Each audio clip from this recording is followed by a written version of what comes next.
Welcome to Breaking Anonymity. This is my co-host Kendraik Hueffmeier. I'm Dustin Ciboci, and today we interview Adam Rice. I really want to cuss right now. Don't, man. Why not? No, man? you can cuss, and for the audience, there is going to be some stuff might not be appropriate for kids. So some explicit language. I'll do my best, but and hopefully this is real we life. get everything Sometimes it's worked so hard. out. But this is our very first. We wanted to interview Adam because he's got a great story, and you've been an awesome help with Lynn County Recovery, man. Thanks, man. It really has been an inspiration to my recovery. Well, why don't you start off by telling what positions you hold and what some of the stuff you do in the community is? Okay, like in life, just now, like what you're doing, like where are you at in life? Well, for Lynn County Recovery Secretary of the Executive Board, the incorporation and the filing for the 501c3 for the company. And then I also run the Scales organization. I'm the president of that. I don't actually run it. I just delegate. But, it's a What's sober the Scales organization? Sober Living House in Trenton. It's for men only right now. And essentially we try to reach out to people in like DOC, through PMP, or people coming out of rehab, preferred family. And if they are looking for a structured environment, they can come to us, and we'll provide that for them. We'll do random UAs. They'll have certain, they'll have to follow and guidelines, but it'll help guide them in their recovery. It's not meant term. It's meant to be kind of help them get a foundation underneath them. Because when you get out inpatient, you got 30 days. I don't know what they are, like 20 days. It's not a lot of time. No, not at all. And not at all. You go back to your old habitat, you're just going to kind of go back in the old. Right. And for those of us that don't know, can you give us a little bit of explanation on what the Link Outreach is and what they do? Well, we're a community outreach program based out of Brookfield. And, when I started with the group, they had already kind of altered what they, Dustin, you were a big part of it in the beginning. You started it. You helped start it, and back then it was alumni, I believe. And you guys just wanted something like a meeting where you guys could get together and further your recovery outside of drug court. I believe you guys got off, speaking of school. Yep. And that But kind with two of... schools is Lynn County Recovery Outreach. That's when we got put in the paper. And then after that's when you guys kind of thought... We started off as the drug court alumni. Drug court alumni. And then you guys were like, hey, you had a new direction after that. And that's about when I became involved in it, And I remember the first thing I did was order that banner. Do you remember that? Yeah. But it's a great looking banner, man. They're like, hey, who's going to make this dinner around the table? There's like 4 of us in there, and Suzanne's there, and there's 4 of us. And someone's got to design this banner. And I'm like, I'll do it, And I was all timid back then. And Suzanne was like, yes. And so I did. I got on VistaPrint. I was like, oh, I got to do this right, And I made a banner. And it was like, awesome, And that's how I started getting my foothold into it. It's just fun, And, but anyway, so now it's really a fun since I started. You guys, we spoke at a couple of schools. And the school I spoke at was Hale. Yeah. That was last, I don't know, May or June. And how did that go? It went, I was nervous, right? Maybe, Dustin, you weren't there, but Kendraik was there, Jasper was there, and I think John was there, but there was a lot of people there from the organization. And so anyway, I was really nervous, and I didn't talk very much during it. But I was inspired, I left there, with a euphoric feeling. And it created a sense of humility inside. Yeah. And that's what got me just the wheels spinning. Okay, now I have direction, right? Now I have my recovery. Because up to that point, I didn't. I had minimal amount. When I stationed at Preferred, it was strictly to appease the judge. I wasn't ordered. The attorney was like, hey, maybe you should do this so you look good, so you don't, years in prison. Yeah. And I was like, okay. I'll do that. You know, it didn't cost anything, and but up until that point, I was just kind of free ranging it. And anyway, that organization really kind of set it all for me. Right on. Right on. Movie. Well, So maybe give us a backstory on how we met, because it's been what, 18 months now, or No, it's been a little less. I think we met in it's been a year. We met in March. Was it February, March? Oh, man. Seems like we've been knowing Right? each other A lot longer, both of you guys. So I started Preferred, and my first counselor was Suzanne, and she was all like, I forget what it was. I was talking about politics. And the election was, just happened, and anyway, I was talking to her, and she's like, your eyes lit up. You have got to speak to Dustin. You got to talk to him, because he's all into politics. She just done an MRN, Yeah. and you did that advocacy day, and I was like, oh, all right. So right there in her office, she called you, and she's like, hey, can I give this guy your number? And I'm like, and you said, yeah. So Yeah. I got your number, and so I called, because you were like, hey, if you want to go to a meeting, you texted it first. So then you called, I think I called you, I can't remember. Straight up 40-year-old hippie surfer dude answers on the phone like, hey, bro, hey. And I'm like, so mine, I see this like Volkswagen bus with a surfboard on it. It's some guy with these like long gray flowing locks and a hemp shirt on. And I'm like, what am I into? And so we go to Chillicothe AA. We met at that building. That's not the first meeting. We met in that parking lot, and I remember I had to get dropped off because I didn't have her, and my mom drops me off. And here's this like pristine, dark, short-haired, clean-cut individual leaning against the car, like squinting his eyes, just nodding. And there's this tall, goofy motherfucker over here on a skateboard, and I'm like, what are we doing? Where's the hippie?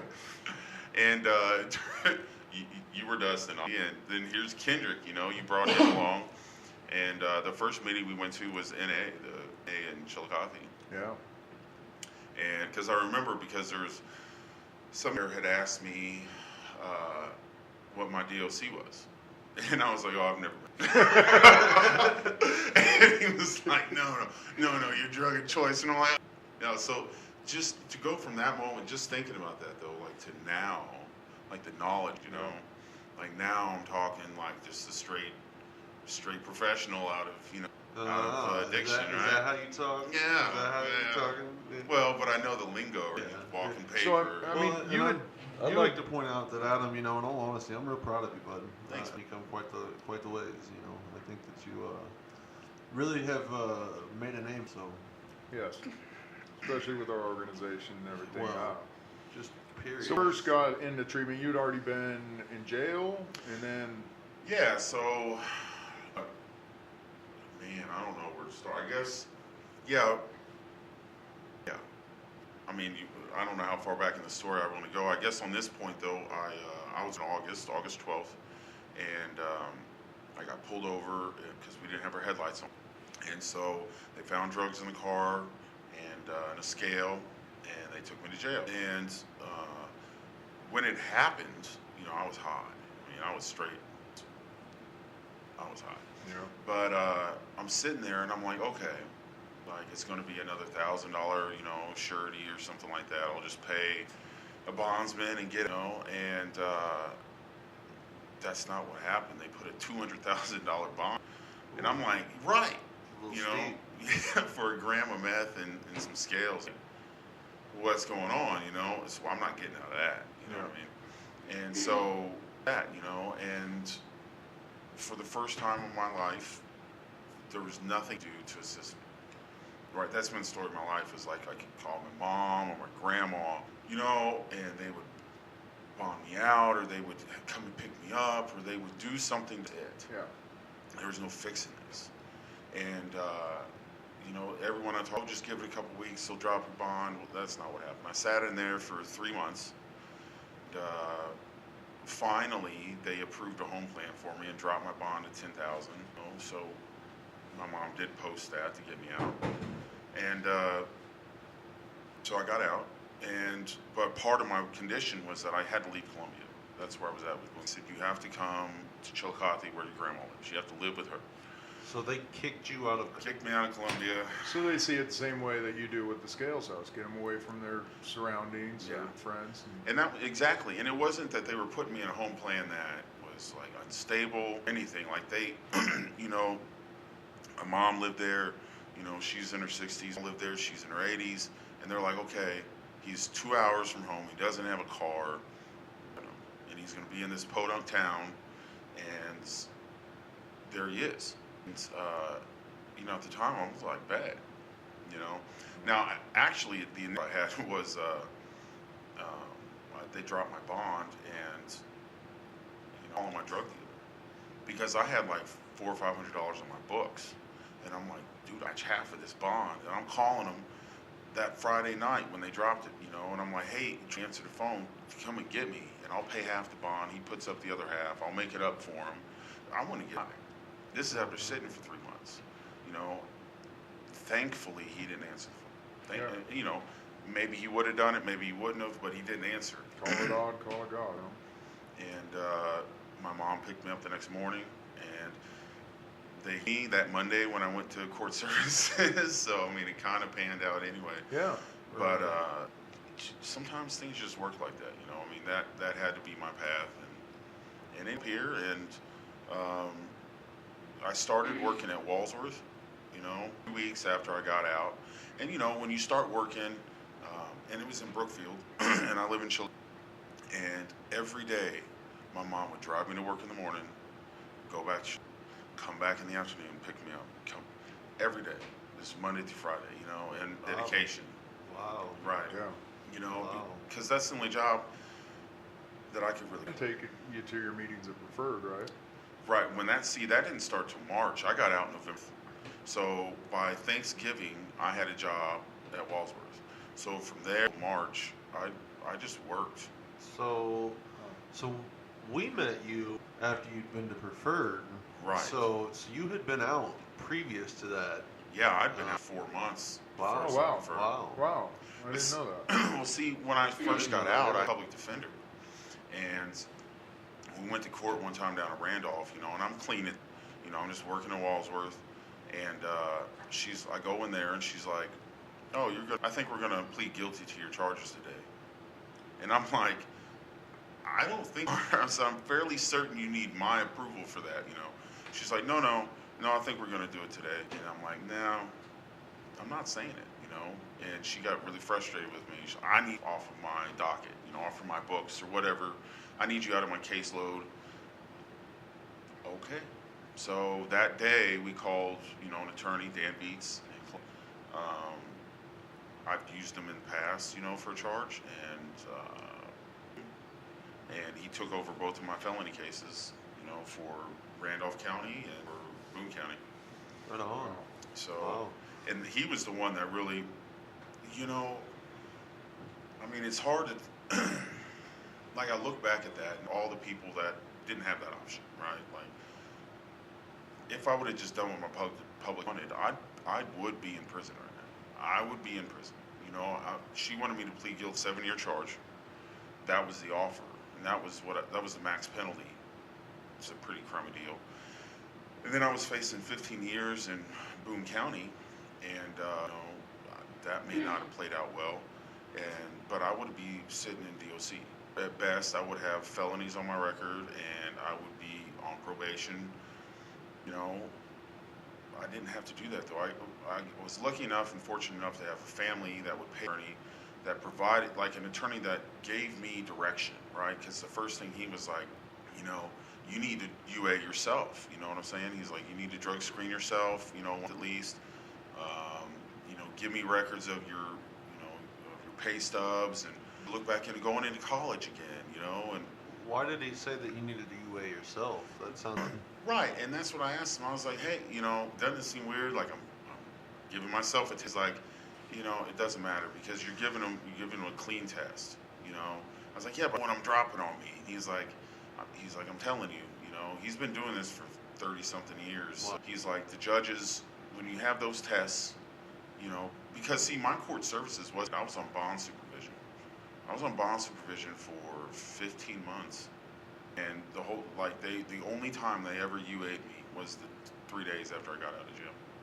And so, anyway, he gave me that direction, and then he to talk to like vocational rehab to get assistance with that, with like my schooling, my education. He also was the one that suggested preferred. And when he mentioned it, I'm like, what is that? It's a drug rehab facility, in Missouri. And I was like, do they have one near me? He was like, yeah, they It's got one. weird that it's called preferred family, but it's drug treatment. Right. Yeah. Well, I think I think that, if I can interject a little bit, I think that the reason, and I'm just, this is just my opinion, I would like to put that out there. I think that the reason that is because I think we as addicts kind of know better than anybody. I mean, maybe our families know a little bit better, but we as addicts kind of mess up that family, Yeah. So, Yeah. But So, there's not one it's parenting class that preferred. goes on there. Don't get me wrong, I really There is agree at, with preferred at the family, one in but- Trenton. They have a family education. Awesome. for- Okay. So I mean, they have these aspects, and I remember when I went and talked to Suzanne, they had part like you can come in with your children and stuff. But I think they're through Trenton. Brookfield's just kind of a branch, an right? outpatient only. Yeah, and yeah. They're just I don't a think they branch quite of have it. the staffing. It's like a hub of preferred. The now. treatment. I'm not sure.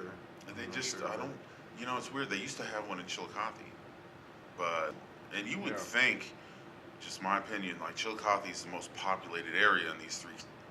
They don't have this. You know what I mean? And it's just odd, and when I go, like just in the community, there's not as many people that are willing to accept the fact that maybe there's an epidemic in America.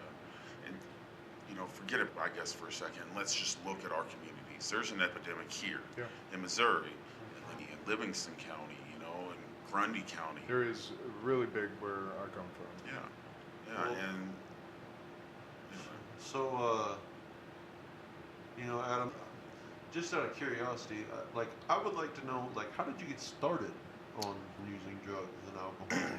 Where did it all derive from? well, I mean, I grew up. My biological parents divorced when I was 1, and that was, my dad moved away, and there was a lot of fighting there. So, that bred a lot of abandonment issues. But anyway, my mom got when I was 2.5, and he was a good guy. He was a great guy, and he helped raise me. Along with my biological father and my mom. But I lived in the house with him and my mom. But anyway, they loved each other. But my mom was an alcoholic, and he drank, and so they're fighting in there too. It was a little turbulent. But I certainly wasn't raised. Both of all of my parents are college educated, and so there's an educated background. I wasn't raised in this. But anyway, when I got to, 12, my friends would come over, have a sleepover, and one of our big things was to steal wine. My mom had boxed wine in the fridge. Yeah. And you're like, hey, you can't tell when that's been drained a little, right? So Yeah. you get a big cup, and you go up there at 11, everyone's asleep, and you're pouring it in there. They both smoked, so I would sneak over there, steal a couple of cigarettes, and just, half a cigarette would just floor you. I mean, I would get physically ill from smoking part of a cigarette. There was a part of me that was but let's do it again, And the same thing with drinking the wine. And so that just kind of became a thing. When I got into junior high and high school, that's how we had fun, right? For some reason, I equated standing on the corner, smoking cigarettes, and playing "Hey Mister, you buy me some liquor," was an enjoyable thing to do, and that was my gateway into it. I didn't start off, smoking weed and all of that. It was alcohol and cigarettes. Yep. Is that kind of I mean, Yeah, I mean, because it's there, and yeah. you know. But did you do it just to kind of fit in, or? No, that's the crowd that I hung around. You know, I for lived, they rezoned Columbia, and so I went to schools that were in the lower income neighborhoods of town, and that's where I hung out at. There's a lot of liquor stores down there. There's a lot of gas and grocery stores that really didn't care that much if they sold to people that weren't 21. And so I would get off, school, and my mom worked. She was in the operating room. She worked sometimes till like 7, 8, 9 o'clock at night. Stepdad, he at that time I believe worked. He was still painting and hanging wallpaper. So he worked his own hours. He was late. So I didn't go home. I would say, I'll instead of riding the bus home, I'll kick it after school. We'll go drink and smoke cigarettes. And now around that same time, at 12, I started dating a girl seriously. And actually, this is my first wife. But wow, you met her when you were 12. Yeah, I was 12. We started. And you guys stayed together Till I was 24. Wow. Yeah, it was rough. It was the longest 12 life. Of course, I haven't had another 12 after. But it was rough. But I met her at 12, and man, that's a terrible time, right? Like at the time, I thought, oh, I love her. Oh, I got her. That's the problem, because at that age, the world is going to end. Yes. Yeah. Right. You're gonna break up with me. The world is gonna end. Oh, how will I ever recover from this? Now, But at the time, dude, now a large played into it, and was that we were sexually active at 12. Started dating, and she was, 6 months older than me. I mean, not a huge difference, older. And when I was 12, we became sexually active, and that's a really for that to occur, is. I mean, it's younger than me. Younger than I was. I don't know if that played a role in it. It certainly didn't help. You mean to tell me, Mr. Pretty Boy over here? I was 15, man. No, I was 18, 14, 15. I was out of high school, so I mean. Really? Yeah, I was plumb out of high school before ever. Wow. Yeah. Well, you guys have known me for it's something to be proud of. Adam's just right? a player. But I mean, I know what you mean by you fall with that person, and it just seems, Right. I mean, you fall in infatuation with that person. Right. It becomes to where, so Well, when you go ahead. When you using drugs, was it with her or? No, like by that point, when I started using, I started smoking weed when I was 15, 16. I played football, but at that point, our relationship ultras. It was a love-hate thing, right? Like it was a comfortable, like I need you, have you, but I'm miserable with you. But I'm going to be even more miserable without you. So I keep whatever it is. So I would go hang out with my friends on the weekend,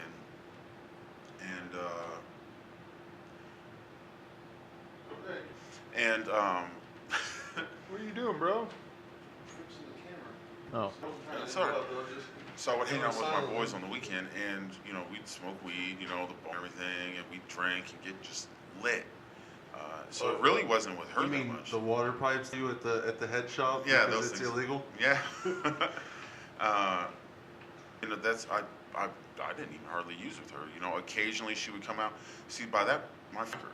So, now her and I had mutual friends, but my friends didn't like her. They were, you need to leave that, and I'm like, no, I love her. And so I learned early on, have an argument with your girlfriend, go use, right? Make that connection. And when you're 15 and 16, we just talked about this today. And what would you use? Like weed, or I would drink alcohol or weed. I didn't start using, I didn't use anything harder than alcohol or marijuana until I was 17. And that was at that point. Cocaine was your first hard drug. Yeah. And But at a early age, I'm action of, here's how you deal with your problems, right? Here's how you comfort yourself. Terrible thing to do, because when you're a teenager, you know, we just talked about this today, your neural pathways are still developing, and you dramatically impact the way your brain is around that. So now it starts saying coping mechanism, drugs. So now every time something happens, you go, I need to get high. And so that's what I did. Right. When I was 17, I, at that point, it was really tumultuous, and I thought, I found out she had cheated on me, right? And I was driving home from McDonald's, and it was February. Right, you know, and I mean, at that point, but you're 17, like. Yeah, that's the end of the world, though. Right, it is. And so I'm driving home, and I'm just mad, right? And I'm doing like 120 miles an hour down. It's over by Centralia in the backwood, and I went off of a regular road and hit a gravel road, and I flipped my rear end. I was ejected from the vehicle. Jeez. Wow. Right, because I was angry, and I felt the world was going to end. And I'm, you know, part of me really wanted to die. Yeah. Part of me up until the point the car hit and was going to flip, and then it was like, oh, you know, this is real. I take it back. Yeah. But it's too late, and it flipped end over end. Like I knocked, 25 feet up in the air. I knocked the top of the trees off, and I was ejected back windshield. I was in the middle of the country. I had to run barefoot to the nearest house because I lost my shoes. My face was crushed. All the fake, the front anyway. And this happened at what age? I was 17. 17. And it was. Did you high at the time, or? No, I was sober. Wow. Yeah. Wow. So you felt every bit of it. Yeah. And what's weird though, another kind of just odd story is that the house. I'm outside of Columbia. I run to this house. I bang on the door. It's 10:30 at night. These people answer the door. They turn white as sheets. Right, when they see me, they tell me to go around to the side door to the kitchen because they didn't want blood all over. And I was bleeding profusely, you know. Don't blame them. Don't ruin the carpet, right? Yeah. So I go in the kitchen. There is in my math class at the high school that I was in. Wow. So I'm out 10 miles outside of Columbia, and here these people, their daughters in my math class. Yeah. That's crazy. And so it was. You called, and anyway, that happened. So. That kind of impacted my life. I was in the medical, like the mental health part of the university hospital for a couple weeks, but I didn't break up with the girl. No, I still felt I needed to be with her. Like we had to be together. Yeah. You know, that was my junior year. No, I was a senior at that point. Senior when that happened. It was a few months before prom.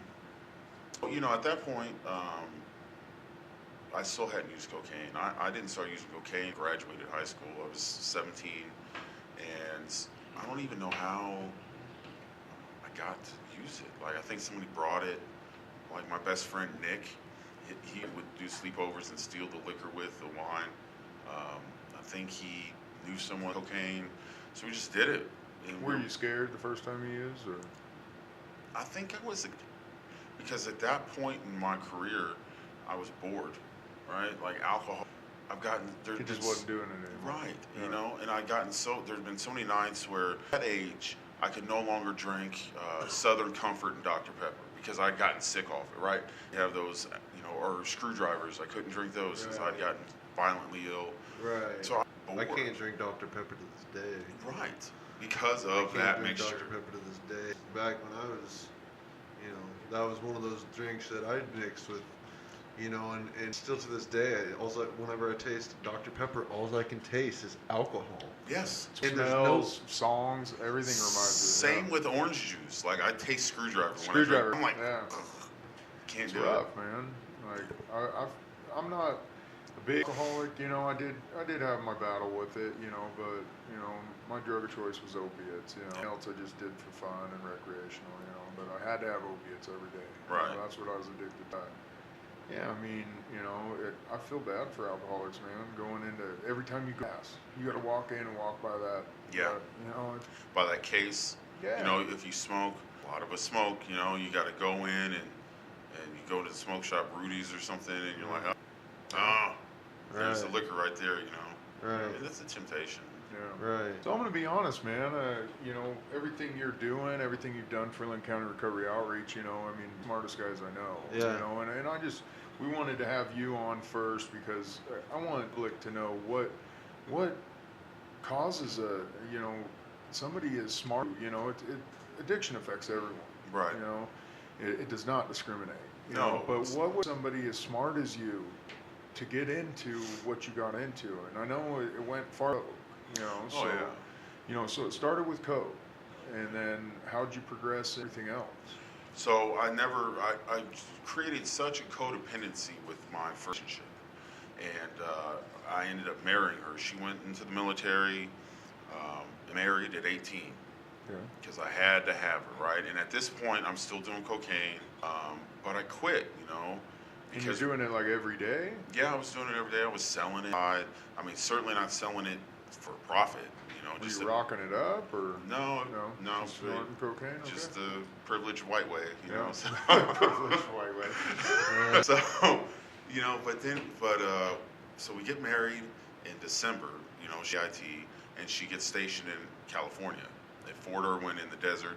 So I quit it, not by choice, you know. I mean, we moved across country. I didn't know. Yeah. But dude, I never developed, you know, any copes. Yeah. I never, you know, gained any foundation on how to deal with life's problems. You know, and we say that deal with life, you know, handed to you. I mean, I just didn't learn to deal with life on its own terms. I'm like, oh, she's yelling at me, or she's mad at me, so I'm going to get drunk, or I'm going to get high, or she cheated on me. That was the big one, you know. There was a lot of promiscuity in my friendship, you know, and I didn't know how to cope with that at all. I didn't, and you know, I guess reflecting on it now, maybe I didn't have enough self-worth to say I don't deserve that, right? Like, for some reason, I felt needed to be in that relationship even though there was that much pain. You know, that seems to be the concern with a lot of people in addiction, you know, their self-worth and, you know, not feeling good. You know. And I don't, you know, and like you said, like... You're worthwhile. You're worthwhile. And we are, man. I mean, that's part of recovery, dude. That's part of the steps we work, you know. Teaching us that. Right, it's a constant, it's a daily thing. Like, you know, there's, even now, you guys are like, oh, smartest people I know. Man, I went to Rolla this week, and, I mean, I'm not playing to visit Missouri S&T. I was overwhelmed. I was intimidated by, you know, 19, 20, 21-year-olds that, you know, were like, how am I going to be on their level, right? And I'm kind of enthralled by it all. I'm like, what? This is a lot. How am I going to succeed down here? But then I come back here and you guys are like, oh, you're really smart. I didn't feel it down there, man. I don't, you know, so it's just a constant thing, even in recovery, man, to build ourselves up, you know, daily. So what you're telling me is that you went down to this school and they were smarter than you? It felt like it. I don't believe it. I don't believe it. I don't believe it. It felt like it, man. To be honest, man, I don't want you to go. I don't either. I really don't. But, dude, I'm nervous about it, man. I really am. It really did throw me. Like, I'm sitting there, you know, my dad was talking to me, and I'm like, what, you know, what am I going to do? You know, there's these classrooms that can hold 100 people. There's this guy talking to me about some, you know, CAD program. And no way. Yeah. Well, my buddy Josh at work is actually learning the CAD program right now. He's Okay. taking courses upstairs for see, it. one of it, like the kids that were there with me, that were talking to the same department head as me, like, you guys know the CAD program? And they're all like, oh yeah, and I'm like, I don't. Dude, what is this? he said he's been learning more on YouTube than he has on the course that was like $20 that work is paying for. See, I wonder if they have. He uses YouTube and he just goes up there and watches that. And he's Really? like, they're way better. So I mean, you could look some shit up. And, Okay.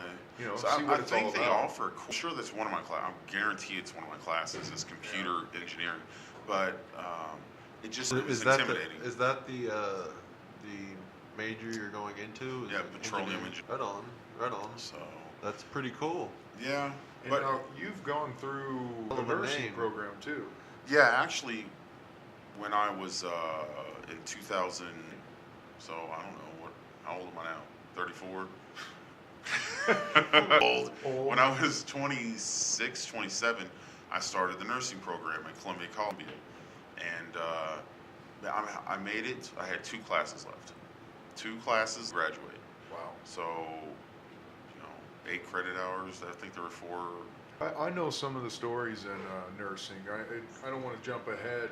When we can go back to the cocaine and then what drug you produced to, but I know some of the stories in nursing. And where it is. Yeah. You're backing up slowly. Sorry. He wants you to get up in He, here. yeah, he does. Can we catch it on video? Yeah. But maybe give him some backstory on the nursing program. Like what happened to it? Yeah. So, Well, and why'd you quit? when I started nursing, I was in my 2nd marriage. Yep, that happened. So So how many times have you been married? I've been married 3 times, 3 times. and one of them was to the same, Okay. and which is whatever. She's the mother of my child. I have a lot of respect for her. She's a good person. So you got married and then divorced to the same woman? Married her again? Right. Okay. So Oh wow. Yeah. so there's not 3 different ladies we're There's talking about. women. Gotcha. Right. Gotcha. Sorry, I'm not trying to take you off topic. I No. was Yeah, the first trying to one, piece it together here. ended, but the second one and the third one. So the first Okay. one's different, Gotcha. Gotcha. and then the second and third one are the same person. And the second one is My daughter with, right? Okay. And so anyway, when I was 26 or 27, I was working for MFA Oil, Uh-huh. and she was like, you need to do something. And she wasn't wrong, but she finished college school, and so I kind of procrastinated my way into nursing. And I was like, well, I can get a nursing degree with an associate's and work as an RN. I'd worked as a surgical order at a hospital. My mom was a nurse. I felt enjoyment out of this career. But Nothing. Just keep going. so I, Surgical orderly job. oh yeah, that's another story. Another day, Kendrick. Another day. So so I was comfortable, right? I'm like, I'm not cool with that, but comfortable. Yeah, we'll leave that one Okay. out. So I was like, okay. So I did it. I started taking prerequisites online. I worked full time at MFA with a family, a daughter. And that wasn't a good enough paying job, or At the time it wasn't. To me it wasn't. It like $11 an hour, and that's just enough, right? Yeah. Like you got car payment and insurance and rent, yeah.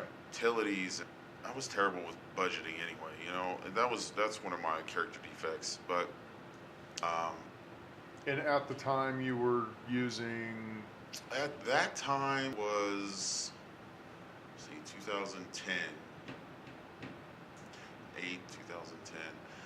I was mainly doing prescription meds, Yeah. right? Reported on that. What kind of prescription med? Like opiates and Okay. benzodiazepine, Xanax, or Yeah. not Ativan, but like Xanax, and that was a big one. So the opiates started back when I was 24. I had a surgery on my shoulder, and they Why? Why did you have a surgery on your shoulder? it's called a subacromial decompression is what they did. I had digging into my burr sac. Was there something that cut? Or? No, so when I had the car accident when I was 17, I broke my collarbone like that, and when it healed, it created this arthritis on the tip of it. Okay. And then it caused pressure in the shoulder joint. And I don't know if you know a lot about the shoulder, but it's like it's there. Like you got your muscles over it and all these tendons. Like to get to it, you have to cut all of the muscle away, tendons away. It's really hard to access. So Really? it's really packed in there tight. So it was a big surgery, It had to do physical rehab. It was a 12-week thing. I couldn't move my shoulder, Well, I couldn't do it, but would. But anyway, I had to go through this therapy, and he put me on Percocet. And at that point, up to that point in my life, I probably had been prescribed an O-point, for a broken bone, but I don't. My mom, I was a teenager, so my mom probably with me. I wouldn't have known. I just wasn't really versed on it. But man, those Percocets, I'm like, this is it. Yeah. Right? Like, do you remember your first high off an opiate? Yep. Like it's. And it was from a doctor also. So. Swear to God, it's like being wrapped in it from heaven, and just, everything. All right, like your emotional pace. You're just like, this is what. That's an overload of endorphins. Yeah. I don't get the same feeling from anything else really. That's considered like my true drug of choice, because that's the bee's knees to me. I'll do anything. I'll be an addict to anything, and I'll overdo everything. Yeah. But geez, man, that's the best thing ever. So I abused the crap out of it, right? And so since I had, at that time, it was 2006. So, you might know a little history, like Oxycontin and everything. Yeah. They were making ads for it, they were paying doctors to prescribe it. Yeah. So, dude, I was getting like 100 of them like a month, and I was on them for 4 months, and they're just like candy, I'm out of script. Oh, just send it to me again, dude. And it was like $5 to fill. Wow. So when they got you hooked on them, this is what I get upset. And then what they do when they ran out and they're like, well, you don't need them anymore. At this point, doctor weaned me down, and I hadn't gotten to the point in my addiction to where, I was still drinking heavily. Just, I stopped drinking while I was on the opiates, and then I was like, oh, this is wonderful. I hope it's more. But then I just kind of segued back into drinking a lot, Sure. At the time, I was transitioning from my old marriage into my new relationship with my second, and we were doing a lot of partying, a lot of, ecstasy. So I kind of had back, I fell over into ecstasy at that point in my life. It introduced me to opiates, and it was always something I looked for, and asked about specifically, Start a new job and you get comfortable with people, and you're like, hey man, you know where I can get some, lower tabs, or where I can get like the cough syrup, and always find someone who either has excess and doesn't know, especially if you deny that you're an addict, oh yeah, something hurting, yeah man, oh my shoulder, and they're like, here you go. So you had a legit excuse. When I had the shoulder surgery, to that excess, dude. Like those doctors. Well, yeah, I think that's overprescribed a lot, but I'm saying, like, whenever you went in, you didn't really have to shop for a doctor. You check it out. Right. Yeah. So really, because personally, I remember I tried doctor shopping a little bit whenever I was still getting in, and to be for real with you, I had 5-6 different doctors even to get Vicodin, even just to get some home. And so, but you had a legit, my shoulder hurts. I find a way to get injured a lot, and I don't. Used to be in car wrecks. Yeah. From what I hear, you have quite the little history. You're the smartest, but you're not the best driver. That's just. Look, man. So that's not all. I've had knee surgery, and I've worked on the railroad. I, would break hooks. We'd have to break these hooks. They'd be frozen. You'd take a hammer and smash them. Well, it shot back and it sheared my finger off, straight down here, bleeding everywhere. I had to get stitches. They sewed the metal back into my finger. Ooh. So then I had to remove it, and I'm like, pain pills, right? But so I always found my knee hurts, and they're like, oh, you have this, it's called Osgood disease, and it's where when you grow, the plates kind of break away, and these bone chips break off, and when it causes pain, So anyway, I had a legitimate, we could do surgery to fix that. And see, by this point, I was drug seeking.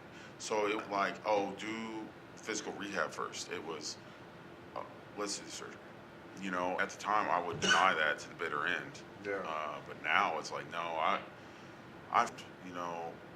they were legitimate, but were they, Yeah. now, Well, when I first met you, you were going in for a minor surgery, and you're like, "What do I do, man? Fucking take them? Do I, you know?" And you're and like, you didn't, yeah. you know. I mean, that just shows the growth. And you're like, well, dude, you made me feel so bad for even thinking about it. He's like, just remember, to thine own self be true, man. And I'm like, you, what?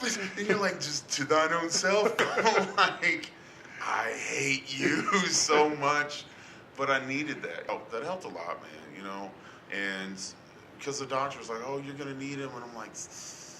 But you know what was, I mean, what was growth to me as well was that I was up front. I go into a doctor's office, and the first thing I tell him is, I'm an addict. And Yeah. if I wait, it's going to create doubt. Yeah, That's I went honestly to the pretty hospital important. here. Yeah, I went to the That's- hospital here and did that. Well, you know, and that's honestly pretty important. I mean, like I think that that's huge growth. Like that's, you know, to admit that is one thing. Being able to admit that to a doctor, Dude, you can That's go something. yourself on a list. You know, See, that's what I did here. Yeah, you did that, but I so far told my doctors, you know, I haven't gone and put a list on it or anything. But, you know, it's something that back, another part of my story, I was in the methadone maintenance program for Okay. 5 years.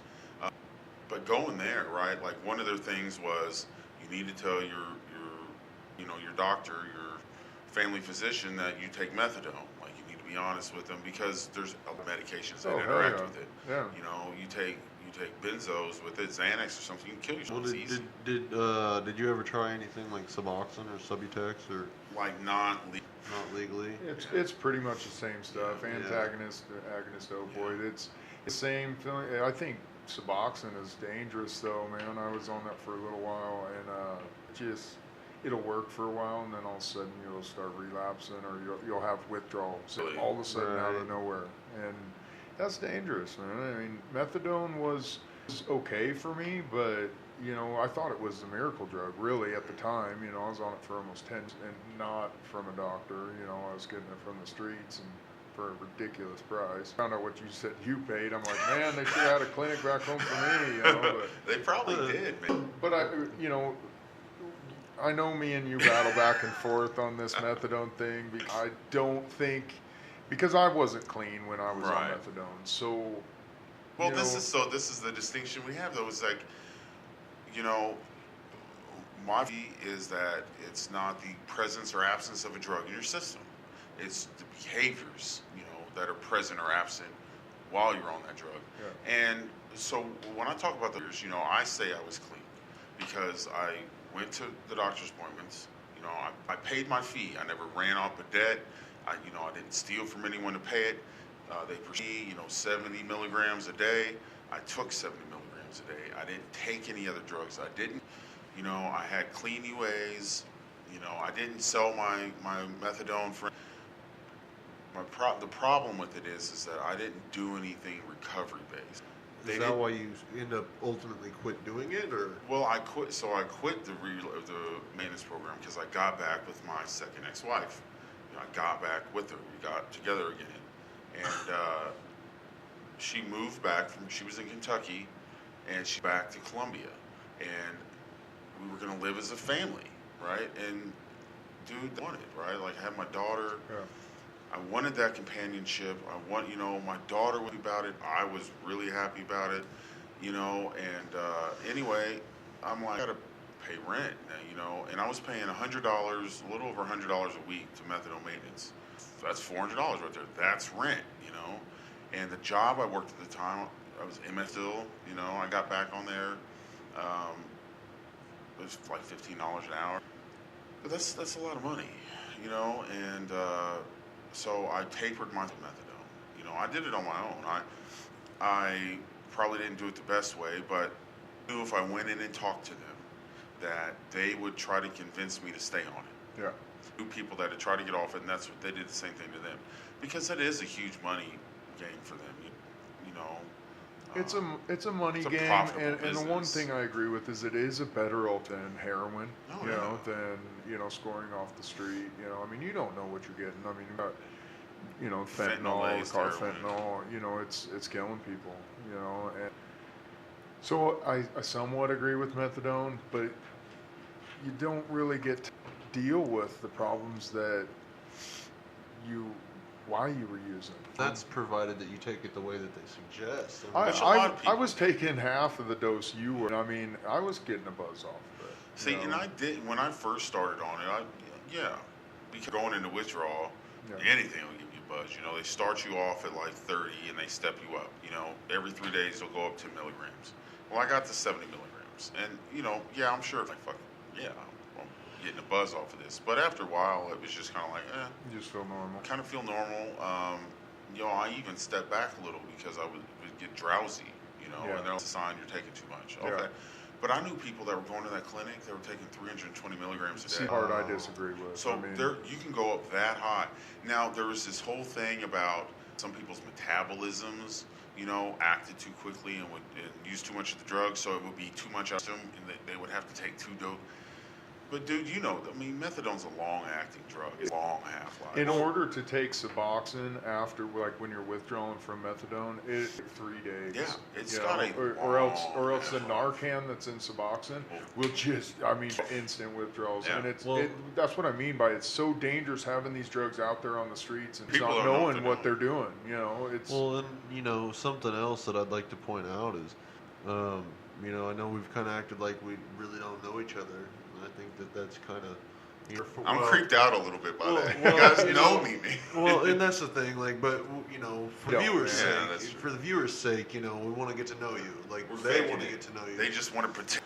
We- This we is actually- real life, people. We actually really know each other Yeah. pretty well. This is like a sponsor treat right these here. we're all friends here. So, but you know, and say something, you know, about you. Like, if anybody has a high metabolism in this room, it is him. And if he was taking half the dose that you were, you know, so I'm saying, Well, like, I think that's kind of. I wasn't like I think I'm say it. I think it's a little bit bullshit. Well, it wasn't for me. I wasn't talking spectrum. I'm talking about the people that take like 320 milligrams. Yeah, And but I was then it getting had to to that stick part. skinny. Yeah, You they know what I mean? weren't. They were like bigger than me. Like these are like now, you know, and I mean, there's a lot of drawbacks to methadone too. I mean, there's High metabolism, high like, food intake. I gained, you know, 80 pounds on it, and you know, while I'm not doing dope, right? Now the problem is that it's still a pain reliever. Like it masks pain, it masks symptoms. So by taking it, I turned out I had diabetes for a while, and I never knew wow. it. And I had, you know, so I had diabetic nerve pain in my feet, but I couldn't tell because I was on. Wow. So when I finally tapered off of methadone, like my feet would numb and be sharp. This is after the witch thing, like months after it. I'm still having these things in my feet, you know, and it just had hurt. What is going on? So I went to a doctor and they're like, you're diabetic. And I'm like, wow. Well, but the methadone masked it, and they even told me that. They're like, dude, you could have had this for years and wouldn't have known. Really? You know, That's how long? crazy. Yeah, 'cause how long have you been overweight like that to that excess? Up for a second. So when you got put on the methadone program, that was from prescription pills. The first time I went to the methadone clinic. You know, the first time I went there, I was just popping pills, and that was before the nursing program. Before I started the nursing program, because my mom would give my ex-wife and I, my wife at the time, she would pay our daughter's daycare, and because we couldn't afford it. Well, we couldn't afford it because I was buying pills with my paycheck. So anyway, I finally was like, I got a problem. I need to go to methadone maintenance because I don't want to withdraw. For like pills, Percocets and stuff like that. I wasn't shooting up at that time. So I ran for like 8 months then. Had you been shooting up prior to this? No, Or so that came later. Came later. I didn't start shooting up until I was like after 26, maybe. After you got off the methadone, First time. So wow. when I started going to the nursing program, so while I was in the methadone maintenance program the first time, I was doing my prerequisites. So my biology, anatomy, physiology, those classes. I was doing them. I was working 40 hours a week, taking care of my kid, you know, and my wife. And got into the nursing program, which is hard to do. You know, they test you. I'm sure you know this with Kelly. TEAS test. You have to pass it with a certain level. You have to have a certain GPA. So I'm like, man, I need to get off this methadone maintenance, you know. So a guy that I knew that was in the program with me was like, a guy I knew, and I don't know if he was in the program with me or not, but he was like, hey, you know, I know you're going to struggle coming off this methadone. Here's a buddy of mine that can help you out, like with, you know, pills. Wow. And so at this point, oh, this is a great idea. And at this point, my ex-wife, she wasn't my ex-wife, you know, my wife, mother of my child, had moved back to Kentucky. And they were living in Kentucky. I was living in Columbia, still going to school for nursing. I got off of methadone, and I would go down and see him, you know, once a month and go into nursing school. But I had started taking pills again. Still hadn't shot up. But then her and I, you know, had a whole huge thing happen. Like, huge argument. She filed an order of protection against me and cut off all contact, you know. So it was kind of this thing, this bottom fell out, I thought was going to happen. And so I struck, and what do I do? What do? I use harder, right? At this time, I was trying to hop popping pills, you know. I was doing it some, not a whole lot. I shot up. I didn't do that till after we started divorce proceedings. And somebody had Dilaudid, and they shot up, and I was over at their house, Dilaudid, and they were, you know, oh, I shoot it up, you know, and I'm like, well, how does that feel though? Man, it's great, you know, and I'm like, yeah, I'd like to try that. And they're like, I don't know, you probably don't want to do it, man, if you start, you know, and I'm like, no, I insist, you know, but I do it for me. This is the first time, you know, and he's like, all right, man, I'll do it. Like they're using a little bit of reverse.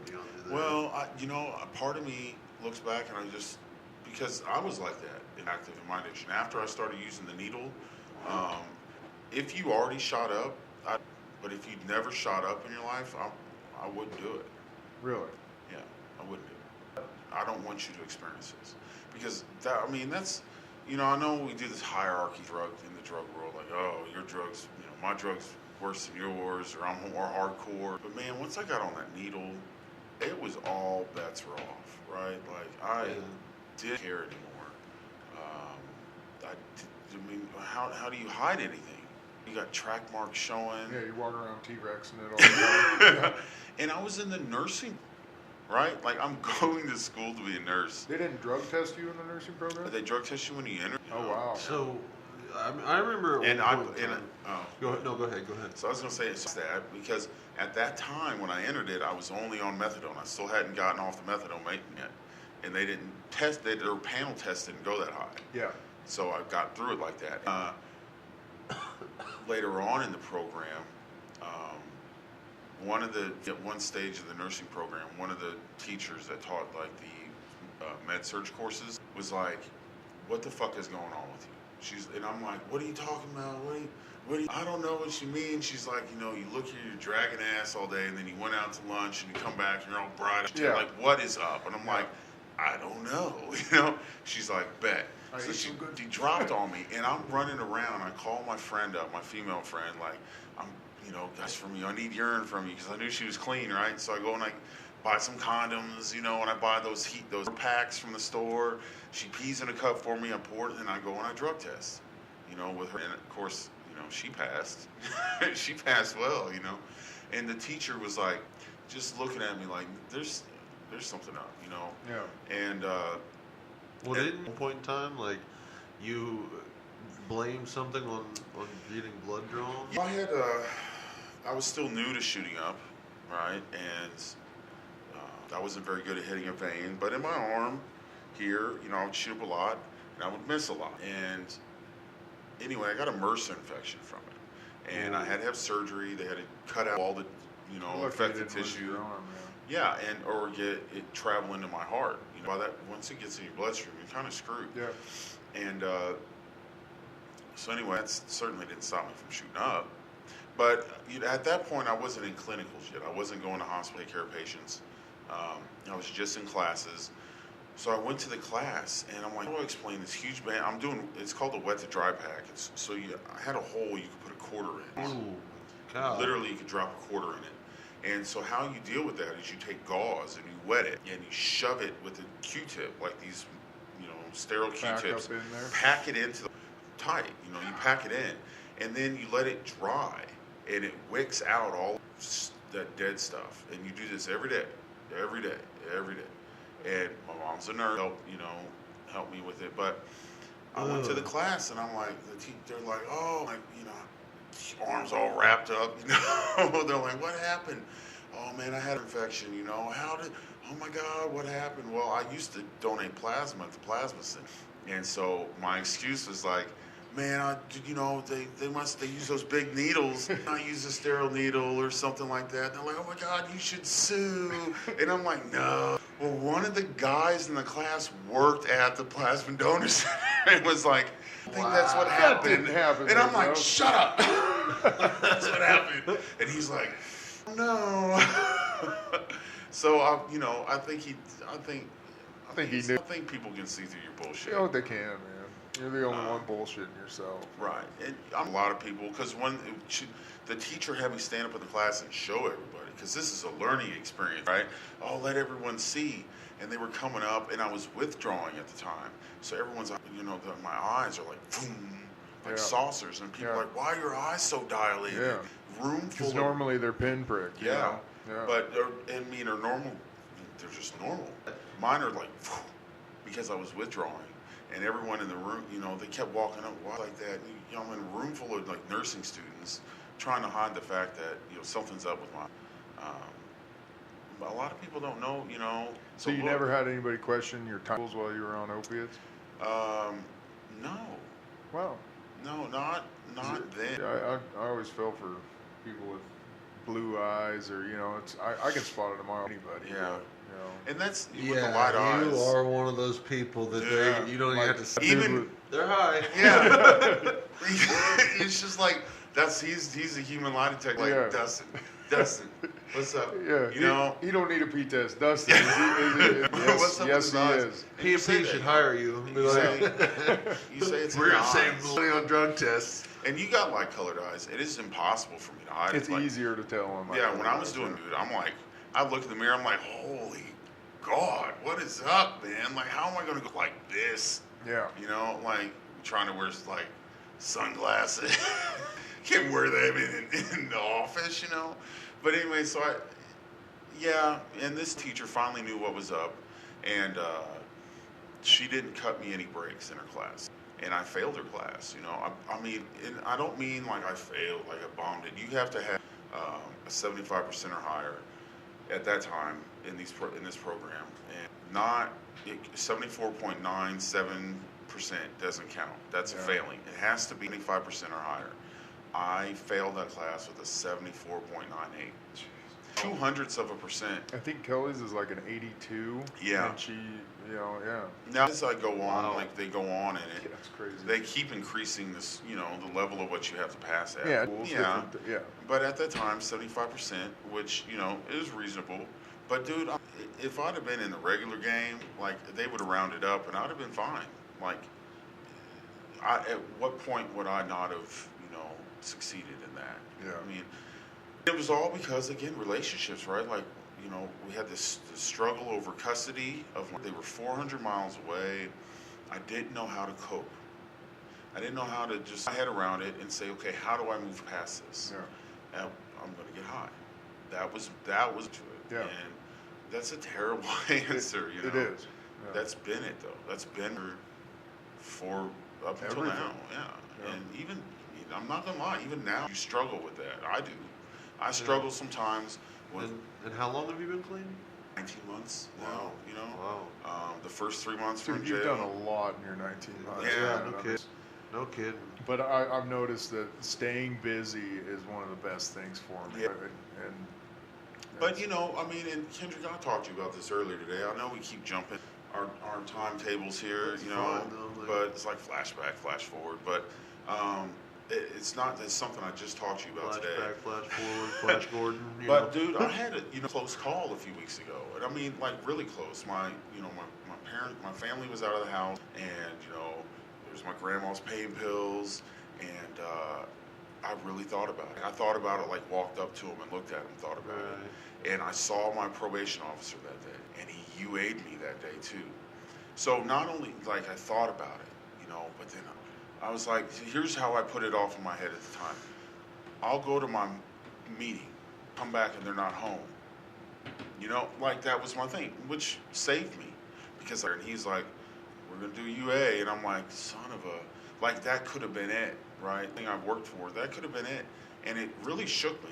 You know, I mean, it scared me.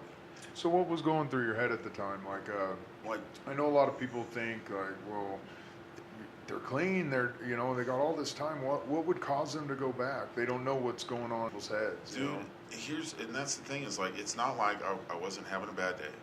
I was overly stressed. Yeah. I wasn't, you know, everything was going good. Like I just got put on probation. I got 2 SI cases. I have A's in all my classes. Which we all worked for you to get those. Oh my You God, know? right. And it like, that was my thing. It's like I didn't have, and I talked about this today at Preferred, but like, you know, I didn't have anything set up backdrop, like as a protection. Like we talk about all the time, like a gratitude list, concert, like play the tape through. I did none of that. I didn't have a gratitude list written, you know, that I could read.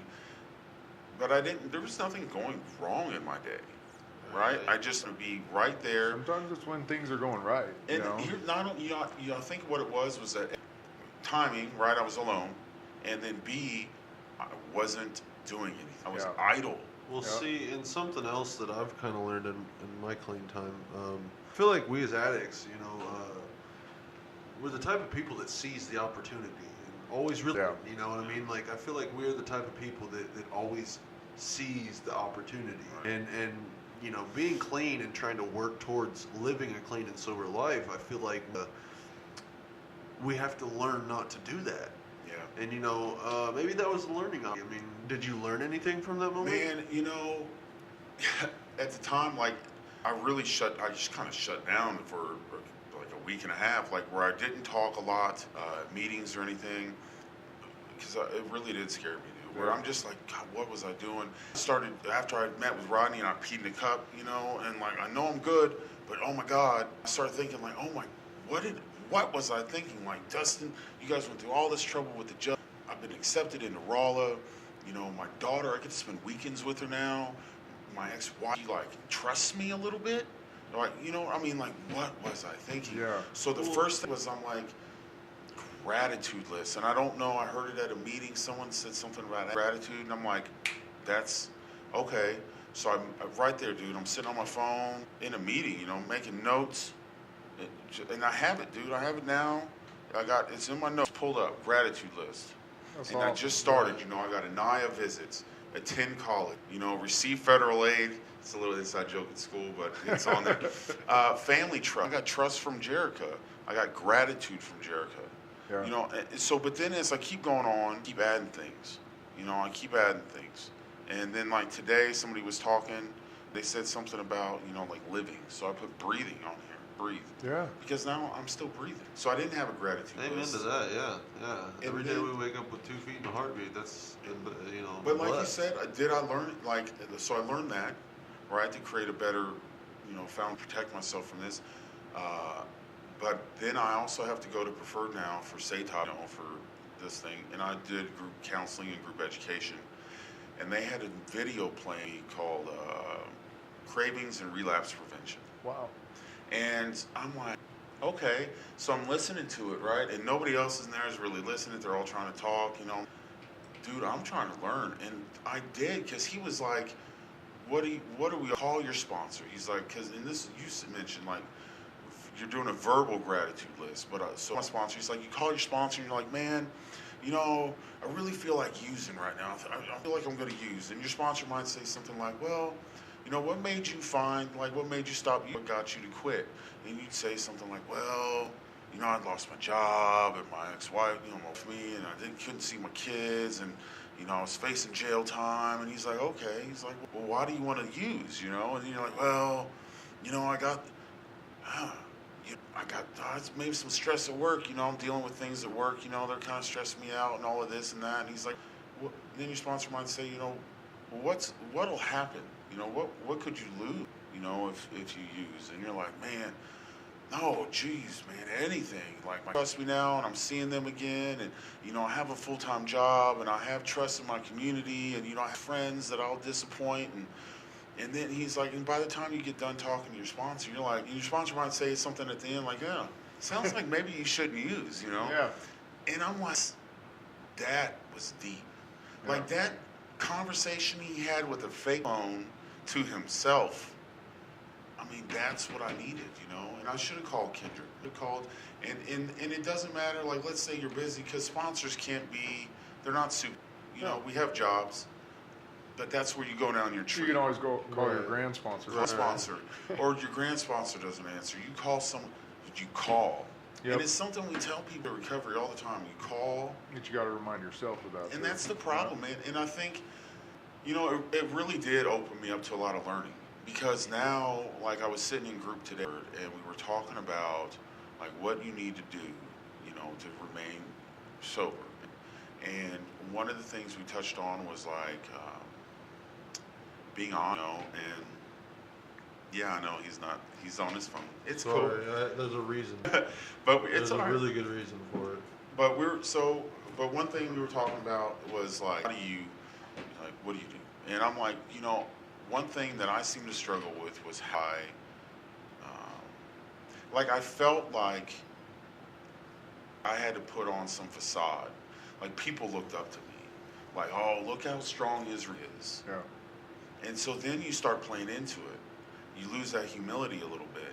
And that's hard. It's a hard thing to struggle with. Because how do I talk and still not seem weak? Weaknesses, you have to show your weaknesses. Well, sometimes, I really think that, Adam, to be completely honest with you, Dustin as well, I think that there's a point in time in which, in a situation like lose your humility, because if that's what's going to help you stay clean, that's what, you know what I mean? I know as people, as most people, don't really want to come off boastful or bragging. Prideful, right? But most people. Most. I can think of a few right now. Well, yeah, and I can too. But, it's all right. But we're breaking my anonymity. It's not their. It's not their show. Anyway, go ahead. But anyway, what I'm saying is yeah, I can right now that. Okay. Anyway, sorry. But I think at the point in time in which it's beneficial to kind of hype yourself up because I mean, to be completely honest with you, if you're always trying to stay humble, recognize the accomplishments that you've made, and you can't sit there and tell yourself that you're proud of, you start to feel a little bit lowly. You feel you almost don't recognize your self-worth. You almost don't recognize the fact that you have done these different things, and so if you're not necessarily, maybe not always saying it to someone, but kind of in your own head, you're like, damn shit, walking around like, I do this, I'm involved with this, and that, it kind of keeps your head up, so you kind of get that feeling of like, I can't mess up because of the fact I do this, and I'm a part of this, and this. So I don't think that that's not a bad thing. I mean, I wouldn't call you, I wouldn't say that you're not prideful. Yeah. I wouldn't say that Dude, you're not here's humble. the thing: is like most of the time, I think I practice good humility. Yeah. I didn't that day, and that's what I've learned. You have to show your flaws. Right? I mean, because, and I've spoken with someone that's in recovery a lot, but they said, because I was like, when I go to meetings in Trenton, and I'm the president of the Scales House, and if there's clients there, so I don't normally speak, because that's not, I need to put on some sort of, of what they could achieve or something like that. And, she was like, maybe they need to see that you're human. And, at the time, yeah, you're right, but it's kind of one of them things you shelve, right, in the back. So you almost fuck up, and you're like, all right, like that's it, right? Like, when people see you're human and see you're fractured, see you're imperfect, then they go, okay, then I can talk to this. Now they know what I've been through, Yeah. It's not, I'm not just some like, oh, he's got the recovery, because I don't. Well, and it also gives them maybe a hope, I think it gives gives somebody a little bit of hope, like just because of the fact that they see that you're human. Yeah, and But they they're struggle human. with those things in their recovery. Right. Yeah. And so it did give me a new perspective. I didn't, thankfully. But man, it really Talk to your grandma. I know I've asked you this before. Yeah. And, leaving it out on the table. oh man, It needs to stop, Yeah. man. You need to explain to them and sit down with them just like you did the dog. Yeah, And say, tell them, "Look." like, hey, I can't have that right out in front of me. Yeah, and normally, like if they're there, it's fine, but they weren't, which is Pills were. yeah, Yeah. the Yeah. pills were, and I guess part of me, again, like you want to be like, man, I can do it though, but Yeah, I can't. that's the addiction. Right. It'll be different this time.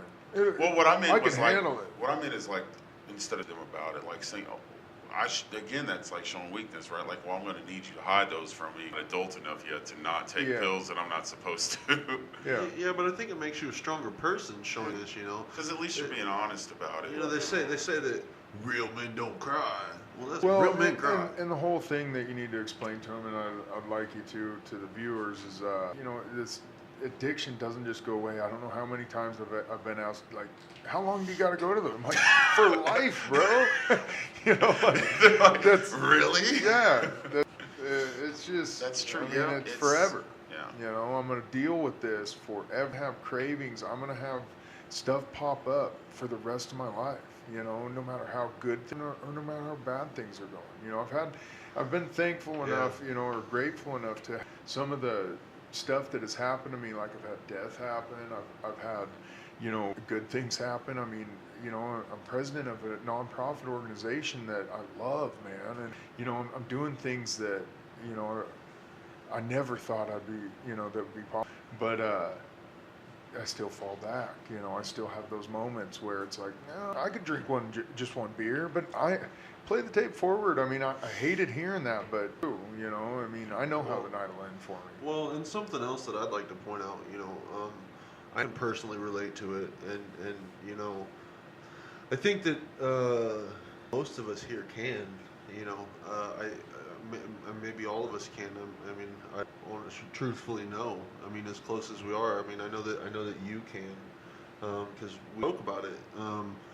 But I had a friend that died. She was in recovery, and she was doing damn good in recovery, from what I understand. And I hadn't seen her in a few years, and she passed away because she decided to go back out. And that little bit of I mean, it really sucked because it was just kind of like I hadn't seen her in a few years. Even though we weren't the closest of friends anymore, it still sucked because I knew that one of my friends that I had thought was doing good, one that I hadn't talked in a period of time, went back out and used and died because of it.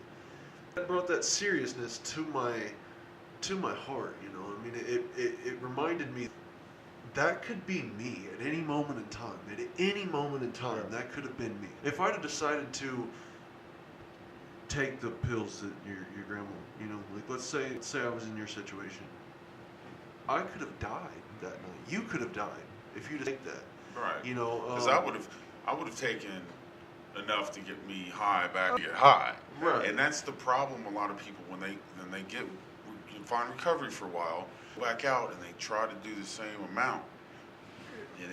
And I think what it is try to do the amount that your brain is still like, oh man, that didn't do enough. You do more. Everyone's like, you can't do the same dose. Well, we know that, but when you do a small, and you're like, oh man, I want to be higher. I want to be higher. You're and chasing that dragon that you yeah, first found. but body's not used to it anymore. So your tolerance level, your body just shut down.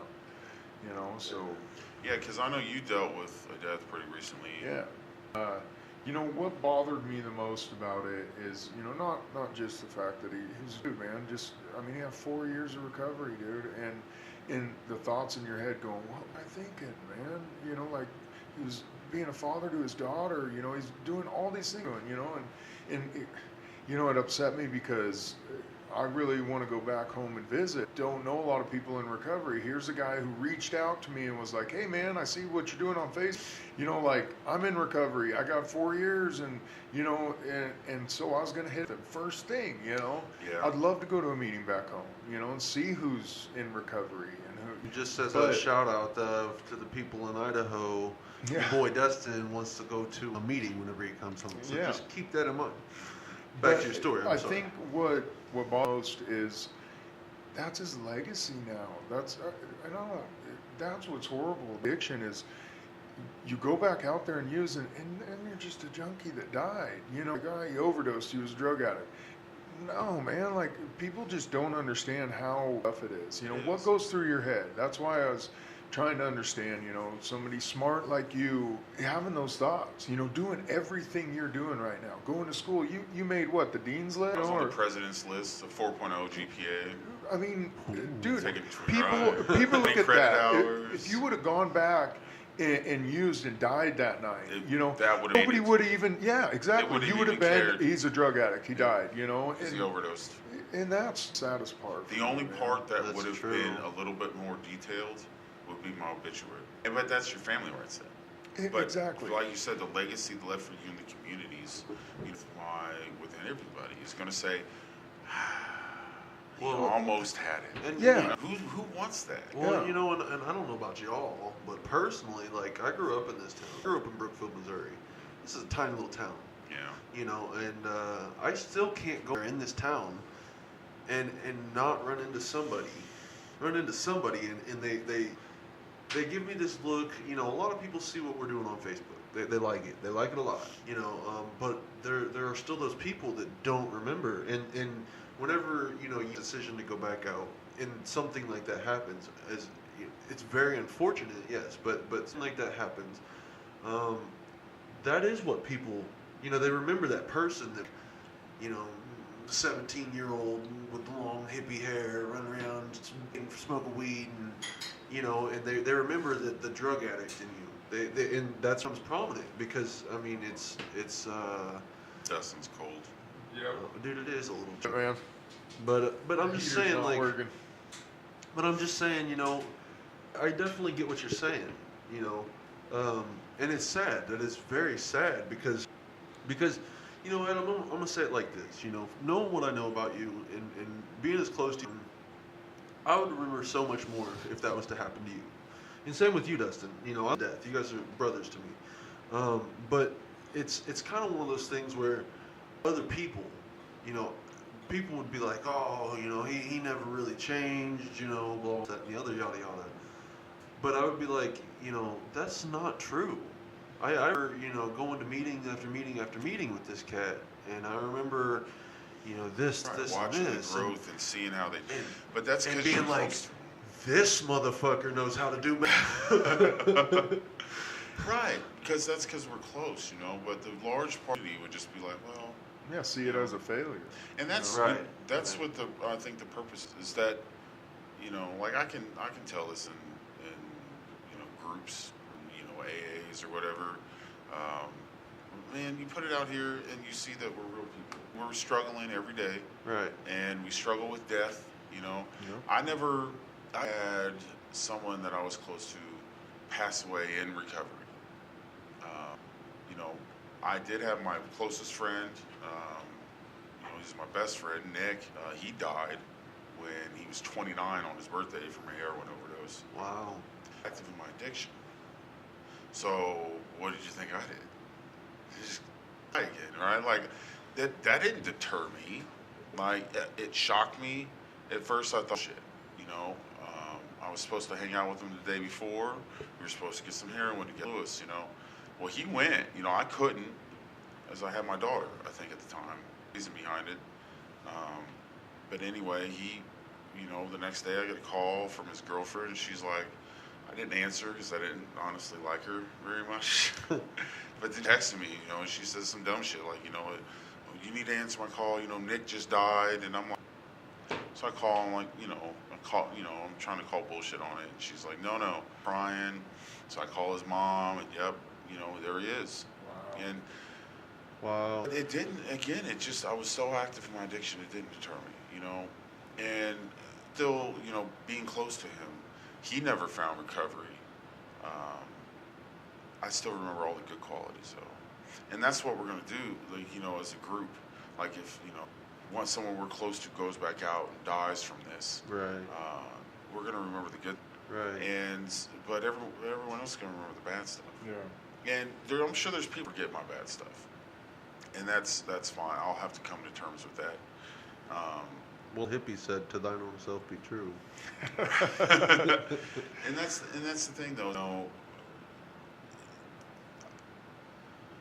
We always talk about mistakes or near mistakes or whatever, and that as long as you learn from these things, Mm-hmm. and I from this almost failure, I did, and I think it was because it was in conjunction with getting UA'd by my probation.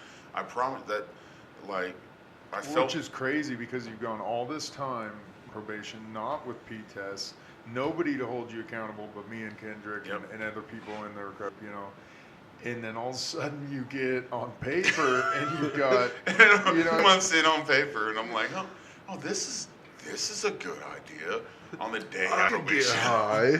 See, and a lot of people think that. They think probation, well, you got somebody over your head, man, and it's at the Scales house. It's You got irrational. guys living in there that, they know they're going to be Pete, but that, it doesn't always, keep you from doing it. See, that's the thing. That's why they're called irrational thoughts. They're emotionally charged. Yep. They have no ground anywhere, right? And so without reflecting back on it, okay, why? What am I struggling with right now? Or what is going on that can cause me to have this? Because in that moment, it's emotional. You're not thinking with your head, thinking with your heart. And I promise you, dude, reflecting back on it, like, I got school stresses, nothing major. The idleness, dude, it was just like timing and opportunity, and I did not have anything We're in place. opportunists. We are opportunists. Exactly, and I did not have anything in place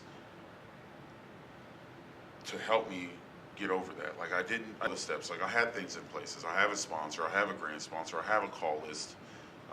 But I play the tape through. I say that to everyone. I did not follow those steps. So that's that's the learning experiences for me. Is that you have to put it to action. You can talk about it. You can talk about it. You can tell people about it. You can tell your sponsees about it. But if you don't do it, about it. You right, gotta be about it. No better, show So better. let's back up here and get into some of the horror stories, I guess. Some of the Ooh. patches. Oh, my life. Interesting stuff. Yeah, some of the stuff that the viewers might want to hear. I have a long career in using. We talked about the when I was 17. I think the real shame, this last time when I got off the methadone maintenance program, I started drinking heavily, and my wife, was like, "Hey, I don't like this. You're drinking too much," and so she was done, right? And there's probably horror stories in there I haven't told you guys, but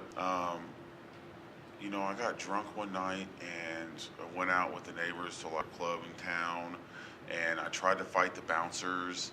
I punched a mirror in the strip club. I think I did tell you guys this story. Oh, I don't remember this Dude, one. So I tried to fight the bouncers, and then I tried to throw names of another bouncer that I used to go to high school with, the other strip club in Columbia. Not, I'm so drunk, like, I'm not thinking like, oh, they're friends. So than this guy I haven't seen in a decade. Yeah. And I'm like, oh, I'm gonna call so-and-so, and they're like laughing at me. So they call the police, and they're like, oh, we don't want him arrested, we just want him to leave. Like, you need to leave, and I'm so drunk. Anyway, my friend shoved me in a van. I go home, I throw up all over the floor. My wife at the time was like, look at you, you're in your own vomit. Yeah. I'm gonna leave now, and I'm like, You're just not. so I'm like, so now looking back, I'm like, fair enough, right? At the time, life is gonna end. Yeah. So I drank a lot, and then I started dating. I drank myself so much that I drank so much, I guess, I caused ulcers in my stomach. Wow. Right, and I was vomiting blood. Wow. How old were you at this time? At this time, I was like, my daughter was 6, so I was like 30. No, Okay. I'd been off of methadone maintenance. I had not gone back to hard drugs yet because I didn't know anyone. I'd been out of the game. You think for the so methadone actually took place, had a part in that? Like, with the ulcers, or no, because like when I finally got off the methadone, which was a struggle. You know this. Yes. It's extremely painful. it is horrible. Oh my gosh. It's like, months of just. I mean, I've Looking back, bruises in my to make my legs feel better. restless leg syndrome. Like I would be up until 3 or 4 in the morning, and finally I would fall asleep, and I'd have to get up in and out. Yeah. And I'd wake. I mean, my back would hurt so bad, and looking back, I'm like, man, I wish I would have just quit cold turkey. Yeah. It would have been better. But anyway, no. So what you're saying, I've heard you say this before, but you haven't said it on video. So what you're saying is methadone actually is harder to get off of heroin than Oh get off yeah, of heroin? it's Way, like way 5 or harder. 10 times worse. It's because that's it bonds to your receptor for unreal. so long. Yeah.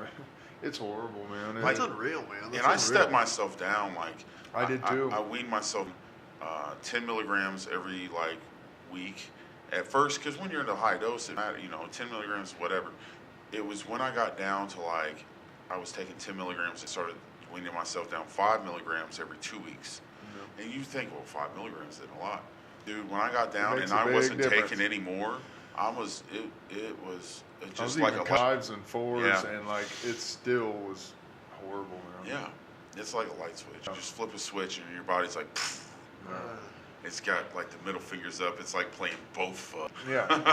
I mean, and that's not to say that getting off heroin isn't hard. I mean, that's It's a struggle. It's just that's more instant, and it's more more puking, more Yeah. more. I mean, Yeah, it's true because your GI tract's been slow for so long. Yeah. So you have that, but it's just so drawn out and painful, yeah. and there's nothing you can do. That's crazy. I say this before, and I'm just like, man, I can't imagine. Because I remember, wow. Which is why, it's not. I started drinking because I wasn't in recovery, but I started drinking would help. Yeah. And It did it? no, it makes it worse actually. Yeah, but by the time I finally powered through it, my wife drank, and I was like, well, this is normal. Have a few beers, which turned into a few drinks, which turned to drink every night, which turned into then drinks in the morning, which turned into me hiding. I would drink all a lot. I would hide it in the cabinets, and then I would house, and I would drink with that. Do those cherry bombs with cherry vodka, and just get lit, But anyway, and I started dating this girl, and I ran into an old acquaintance that I used to do heroin with, and it took me a year of drinking, myself into a stupor, causing and then I ran into an old buddy. I'm like, hey man, he was walking, he looked normal, working, so he was functioning. And he's like, oh, he was in the maintenance program. He's like, I'm in the maintenance program, but oh, you doing good, man. Oh, you got the same number? Yeah, man. What do you think the first thing we talked about was? Still get high. Yeah. Oh yeah, man. I can get it. Bet, right out the gate, I hadn't shot up in years. Here I am buying needles again, shooting up, out of a soda can in a parking lot. Yep. Aldi's. You know where Aldi's is. Yeah.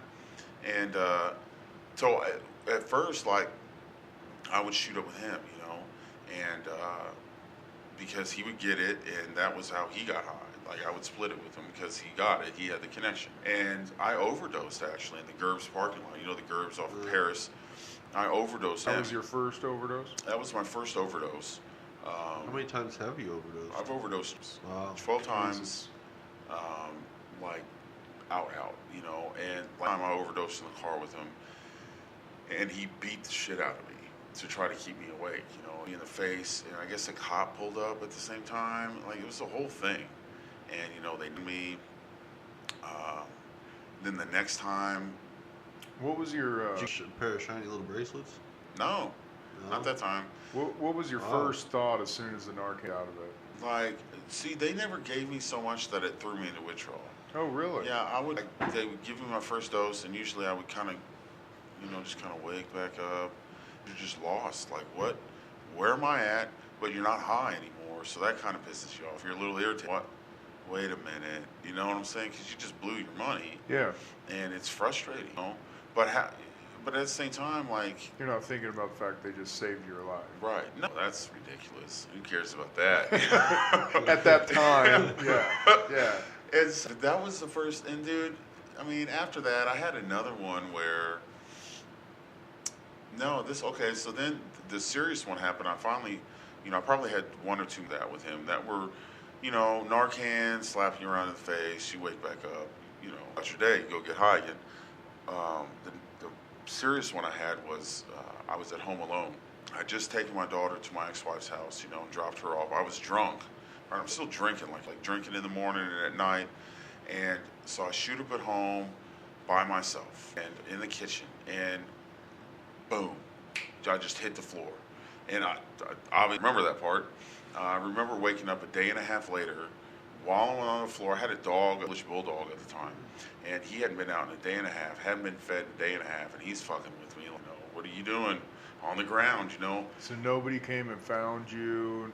Well, because my daughter, my ex-wife and I were like amicable, but she wasn't like weird type thing, because it was her time with Anaya, and girlfriend at the time had kind of quasi broken up with me because I was a drunk, and I was not invested in that relationship at all, so she had actually like dropped off a breakup letter outside the door, like knocked, and I didn't answer, and she just kind of left it in the door. There I was laying there, and when I came to, I didn't know what was going on, but I couldn't breathe. I could barely breathe. My chest was hurting so bad. It was so tight. It felt like an elephant was sitting on it, I couldn't walk, right? I could not move my legs. And my phone in the kitchen, and my phone was in the living room. And I couldn't walk. And belly crawled, slowly crawled, until I reached my coffee table. And somehow I pulled myself up on the coffee table, and my floors were hardwood. And so I dragged myself to my phone across the room. Wow. And got to call my mom, and my mom came over, and I was like, man, I'm laying on the floor. Maybe mom can fix it, right? That's my go-to. And she paramedics. As soon as she got to my house, she's like, no.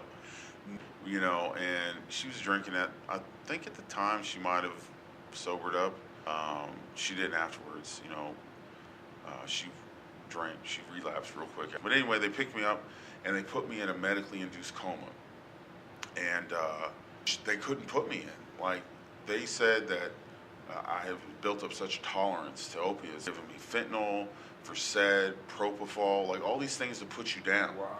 They said like they hit their limit. Like you can only give so much, and I was wavering on that consciousness level, and they put me on a breathing machine, ventilated me,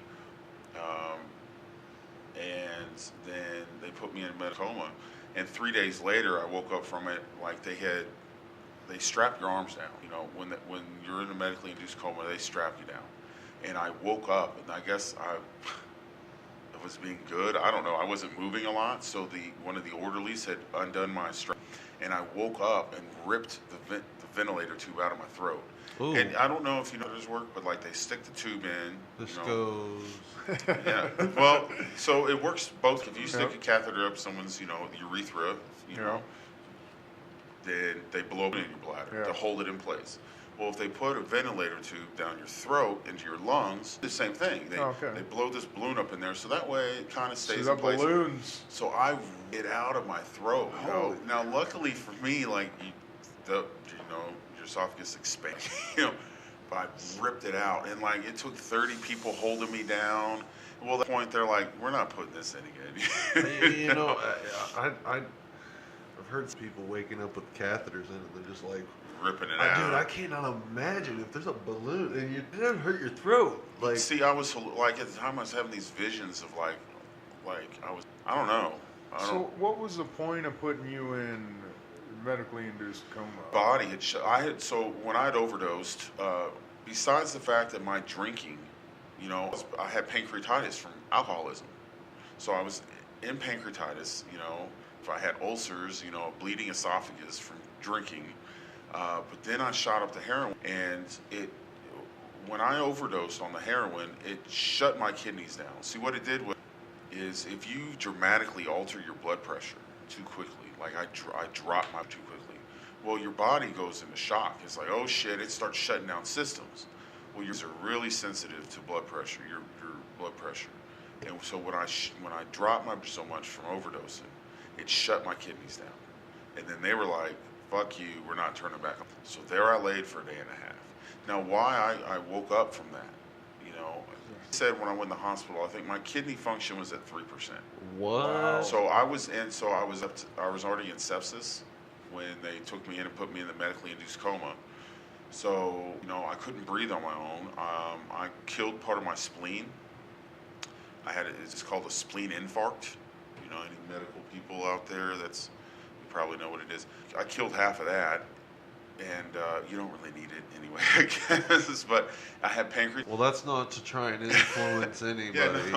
Yeah, but it was bad, you know. And so they put me on constant dialysis. So they put the stent in my leg, in my, you know, femoral artery. They put the stent in. You have to lay flat.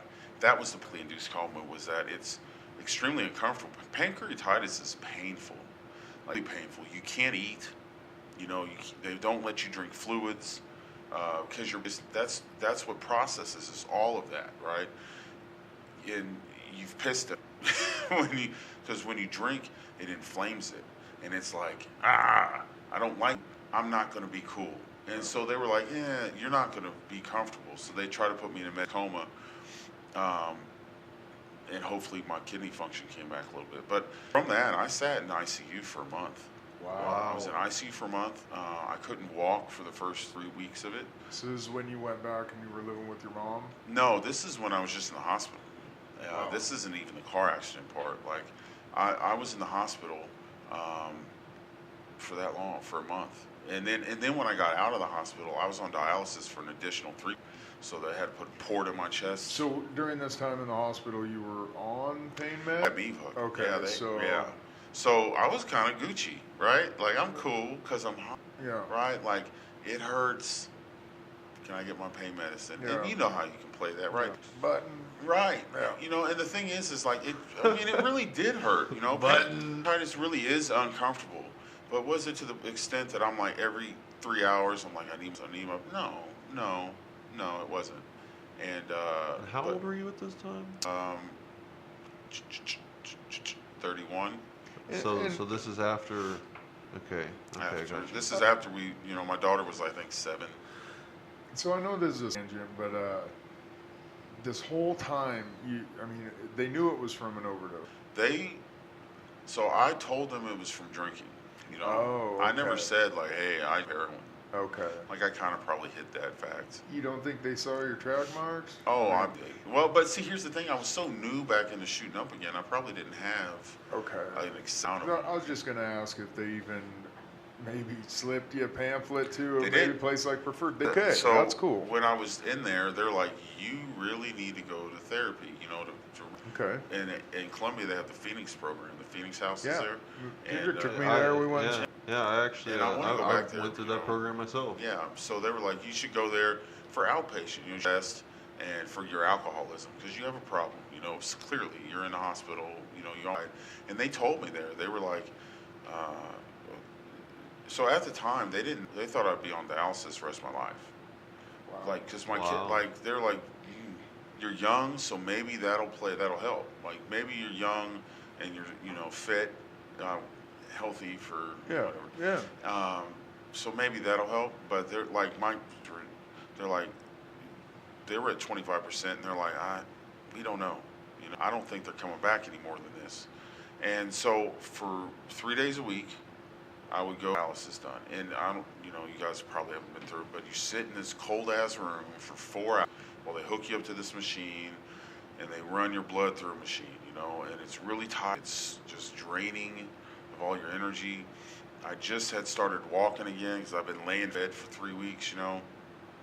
So I was staying at my grandma's house in Columbia, one that lives in Columbia, my other, you know, not the one here in Chillicothe. But anyway, I was staying there, and then after I got off dialysis, they're like, oh, you know, I'm like, I'm going to move back into my apartment now. You know, I'm ready for that. So, man, the first thing I did when I got on my own in that apartment back to my home was call my boy to get some heroin. So I left, to be clear, I left the hospital with the doctor saying, you need rehab, you know, you need an assessment. B, if you do whatever you did, you will kill yourself because your body is like, you're done, right? We don't even know if your kidneys will come back. And then C, oh, okay, you're good enough to get off of dialysis. Please don't fuck up again. What's my response to that? Let's get some more heroin, right? Wow. Like some irrational thinking. That's not caring at all. And what was going through your mind at that point? Was it okay? What I guess what I'm asking is, was it the fear of going off of the meds they had you on? No, because I had already gone. Like, so when I was at my grandma's, I used my meds there. Like, they gave me like 120 oxycontin, you know, the long-term ones. Like that take twice a day. They were like 40 milligrams, and then they gave me 20 of the oxycodone, the instant release. 20 of those, but that's a lot of pain meds to go home on. I took them within the first couple of weeks, and so I ran out. So I'd already withdrew off of that stuff. Oh wow! You know? And it was uncomfortable. You know, it wasn't the end of the world uncomfortable. It was like this. I can't sleep very well. Oh, it hurts, you know. I wish I had some of that pain, maybe this pain, but it wasn't bad. So I got home, and you know, I mean, what I can really just thinking back is like, I still hadn't learned at all how to cope with anything, with my emotions especially. I was still hung up on my ex-wife, right? Like I was still stuck on that relationship, and how could she have left me? Like, so I just put myself in the hot month. You know, I left her alone with our kid for a month, and I'm wondering how she could have left. Like, there's your answer. Yeah. But I couldn't see that at the time. I'm like, how could she do this to me? You know, and oh, that could have been the best thing ever. But now here I am, and that other girl who's like, we're talking about moving in together, you know, and I did her so wrong, you know. I should have been, but I couldn't be honest. I couldn't be honest with myself. I'm going to be honest with other people, and that's what I did. So I started, you know, as soon as I got back home, I started using again. And what's the first thing that happened? I overdosed. I overdosed on heroin again. And so it's with the same guy, right? Every other time. And this time they didn't Narcan me. And no one got called to give me Narcan. Because he's been slapping the crap out of me and pouring cold water on me. He had kept those epinephrine shots. Wow. Like the big ones, right? And he had carried one around in his bag. And he showed it to me one time. And there's this, anyway, to describe it was old, right? It was expired. And there's the way you know is there's this window on it. And if the liquid inside is brown, it's no good anymore. And it was brown. No, it was brown. I'm up on the floor. He's standing over me with this thing. Like he's about, you know, remember Pulp Fiction when you just going to stab me in the heart with it, which is not even where you do it. Yeah. I wake up like, oh shit. And he's like, oh my God. I mean, but I'm crying, right? Tears just flowing because I'm scared to death. He's like, you're like, he's gonna kill me. I thought I was done, man. And I'm like, oh my gosh. And so I didn't die, clearly. He kept his epinephrine showing. Hopefully he didn't use it on someone else. And so then that doesn't stop me. So I use again, and I overdose again. Or I start overdosing again. No, I feel bad.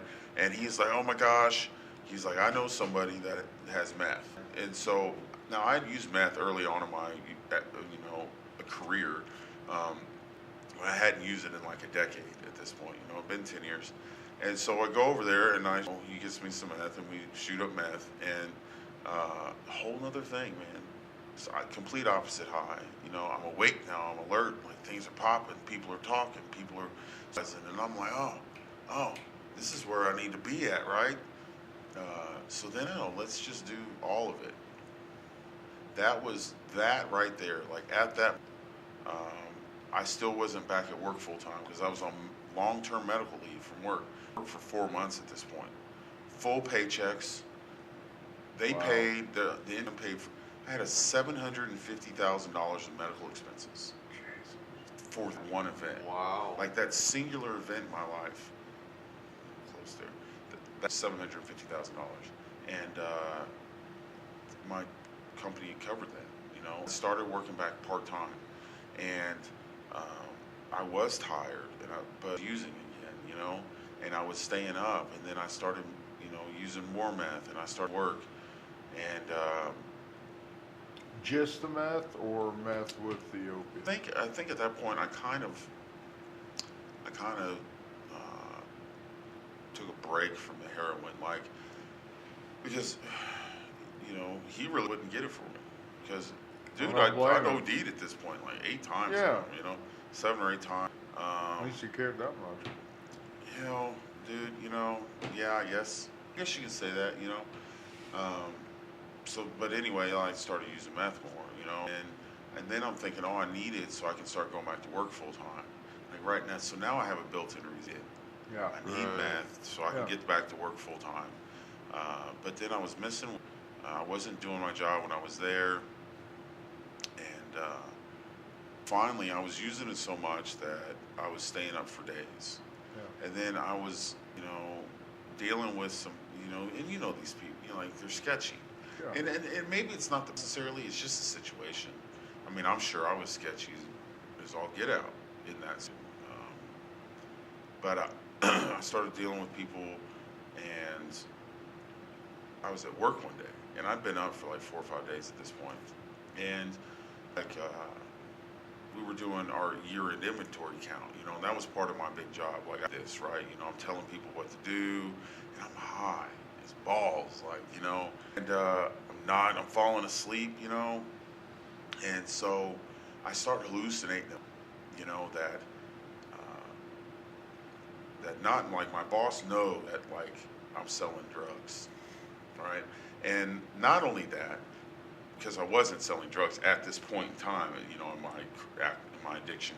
You were thinking your boss. Yeah, thinking my boss was like that I was doing drugs and like somehow selling them, and then my drug dealer at the time, like, I thought that they had tapped into the computer, and they were like selling these drugs through my job's computer and setting me for it, right? And I'm not talking like quarters of grams, like they were selling ounces, right? Pound amphetamine through my work computer. Wait, hold on just a second. So you mean that you thought that your boss had tapped into the computers? No, that I thought that my drug dealer had tapped into my work computer and was to somehow make online transactions for methamphetamine through my work computer, right? And like was putting using my username and password, so it was setting me up for the fall. And then that my boss somehow found out, because at the time, like, I'm saying, what's wrong with you? What's wrong with you? Well, I was interpreting this like, like I'm gonna get you. I know what's wrong with you. You're in that state. Yeah. You're like, I don't. So at this moment in time, you weren't tweaker peeking. You was more worried you weren't worried about the birds and the bees. You was worried about the cops and the trees. Huh? Yes, dude. And I mean, man, I was like hearing shit and seeing. I mean, my computer, all right, and like my drug dealer was typing me messages through the like, I'm gonna get you, sucker. You know. See, and I think a lot of people hear stories like this, and they see all the stuff that meth heads or tweakers, they want to call us, what we do, and what we did. But like, why the fuck would you do that? Why would you use that drug? I don't think they don't. I mean, you look at the drugs that they're giving the kids, Adderall and all this stuff. It's the same drug, but it's the sleep deprivation that caused all that. Yeah. That's exactly what it is. It wasn't that did that to me. It wasn't smoking the meth or shooting up the meth that did that. It was that 5 days of no sleep. Like, go. I'm not trying to be an advocate for meth, but I mean, I'm just trying to point out please don't do it. Yeah, a little bit of landing. Because then you will stay up and you'll get sleep deprivation and you'll go through some But shit. then, they've done studies on that where just sleep sleep deprivation, yeah. people act the same way. They still have the same hallucinations. You ever look up the Russian sleep experiment? That's true. Dude, it's nuts, man. They weren't human anymore, dude. Yeah, the guy was like 30 days. Yeah, he was like ripping his own chest open and stuff. Yeah, if his you own haven't looked that up on dude. YouTube, that's some Nuts. trippy stuff. Yeah. I have to watch that. But yeah, I understand where you're coming from. A little bit more of an understanding as to why somebody would continue to do something like that. Yeah. It's because I would rationalize it by saying, okay, I'll do just enough, but then other people have like benzos or something, so then I'll take those to go to sleep at night. So I'll get high in the morning, take these at night to go to sleep. But then the problem is you get too high during the day, and then or either you wait until like too late to take anything to go to sleep, and then you'll take this because then I won't wake up. You get trapped. Yeah, then I won't wake up, and then I have to be at work in 3 hours, and I can't. Gonna have to stay up. Stay up, keep trucking, and you're not. I mean, it's a you're not horrible doing cycle. shit all. Like I accomplished nothing, And I understand people are going to tell you stories. Oh man, I accomplished a lot. No. You thought you accomplished a lot. Yes. No. You took the radio apart. You didn't put it back together. And took it apart. And in the process, you're missing 20 pieces. And duct tape ended up in the picture. And it worked fine before you got into it. Right. Reason why is because the button stuck a little bit. Let me take the back off, the speakers out. And then while you're at it, you're like, oh, maybe I can tap into NASA. Stuff together. That's not how it works. And so anyway, I got fired. Yeah. Did you take the back off their computer too, or what happened there? Do you think you could get into, the CIA's database or something? Finally, they asked me to do a drug test, and I was like, sure. And then I walked outside, and they're like, you sure you want to do a drug test? Like, no. I'll burn the bomb. Yeah, and I told them that, I was honest, and we're going to, the messed up part is, and I can't really put this on them, I guess, but they're home. What? Like, yeah, they let me drive home. Like, they helped me box up my stuff. Too high, and I'm not lucid, and I'm just have a straight conversation with anyone, that makes sense. And they let me drive home. They you off the property, probably, but smart. I wouldn't have wanted to go home with you either, or you riding my vehicle. Man. Yeah, the guy was going to drive me over to the drug testing facility in his vehicle. Oh, really? So anyway, maybe it was just bad judgment. Maybe they weren't aware of how sleep deprived I was. So anyway, they didn't know what drugs you were on. What it sounded like. I told them. You told them. Okay. And because and I was crying. I mean, Oh yeah. Pretty. That's I pretty worked there, I'd worked there for 8 years, and here I am, just my overdose, and and I never told them exactly what happened. I was never, I'm drunk and shooting up heroin. Yeah. You don't tell your company that. Yeah. I could have been honest with them. Actually, I know it. If I would have been honest and went to my boss and be like, man, I have a problem. I'm an addict, and I have a problem, and I need help. They would have put me in treatment for 30 days at Phoenix House. Yeah. They would have done, insurance would have paid for it, and I would have gotten out. I would have been probably on severe restrictions, probably U8 every week. Yeah. They would have cared enough. And you would have had some tools under your belt. That's the whole point of this podcast, is to come. We don't mean to be breaking other people's anonymity. That anonymity is very important in the AA and NA community. Right. But I also think that, we need to come out of the shadows. We need to and tell people about addiction, and You know, not just the good, bad, and the ugly.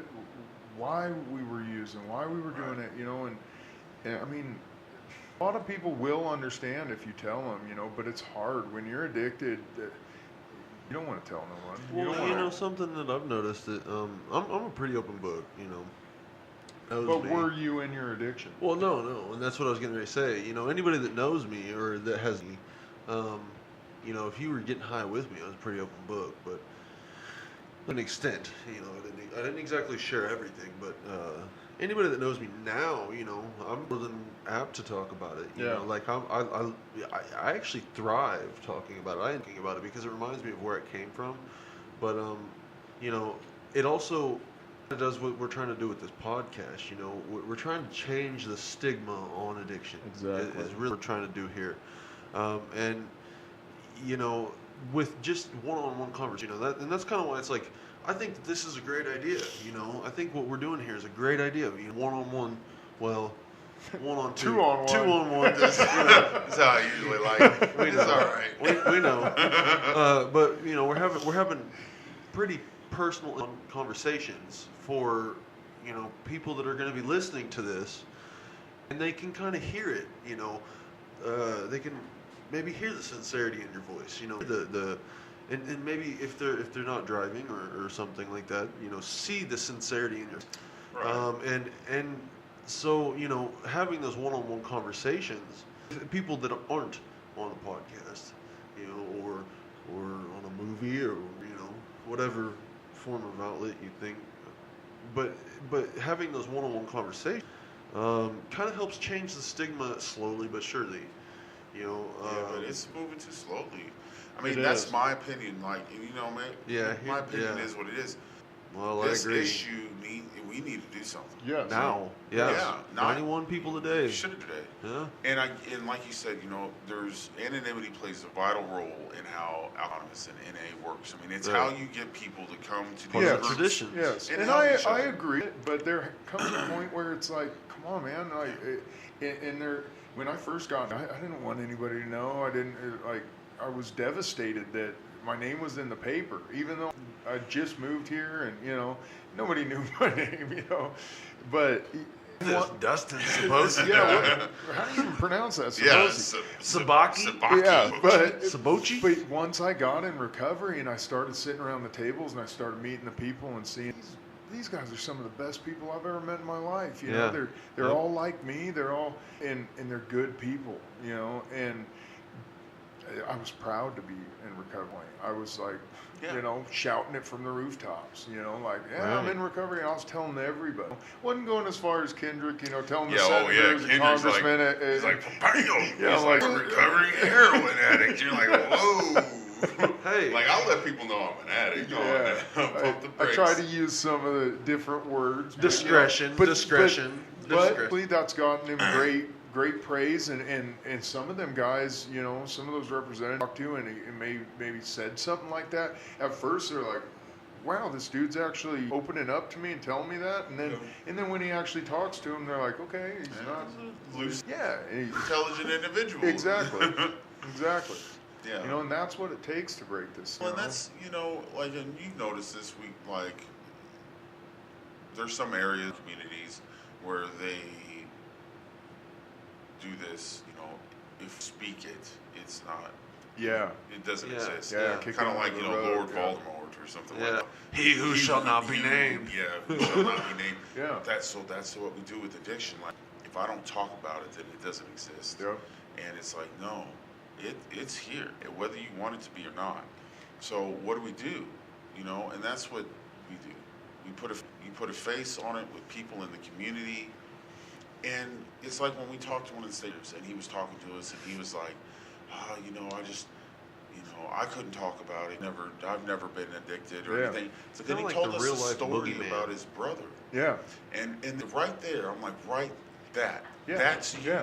You've been directly affected. Exactly. You can speak on this from your perspective on how it affected you, how it impacted your life. And he was like, "Wow, okay." See, that is think of it like that. And that is the pro. Is most of the people that are affected by it that don't battle it themselves were affected by it, so they've Yeah. got this really biased attitude of like they're pieces of shit, you know. And dude, you know, I never sought out to be a piece of shit. And you know, something we mention a lot to this, you know, and a lot of people that we really talk to, really, you know, especially some of the churches that we've spoken, you know, addiction's a family disease. One person uses it, everybody suffers. exactly. You know, like I said just a second ago, it's a real life boogeyman. You know, as a kid, we always thought that, oh, the boogeyman's in the closet, he's gonna get me. You know, well, addiction really is in the closet, and it's really gonna get you. You know, really gonna jump out.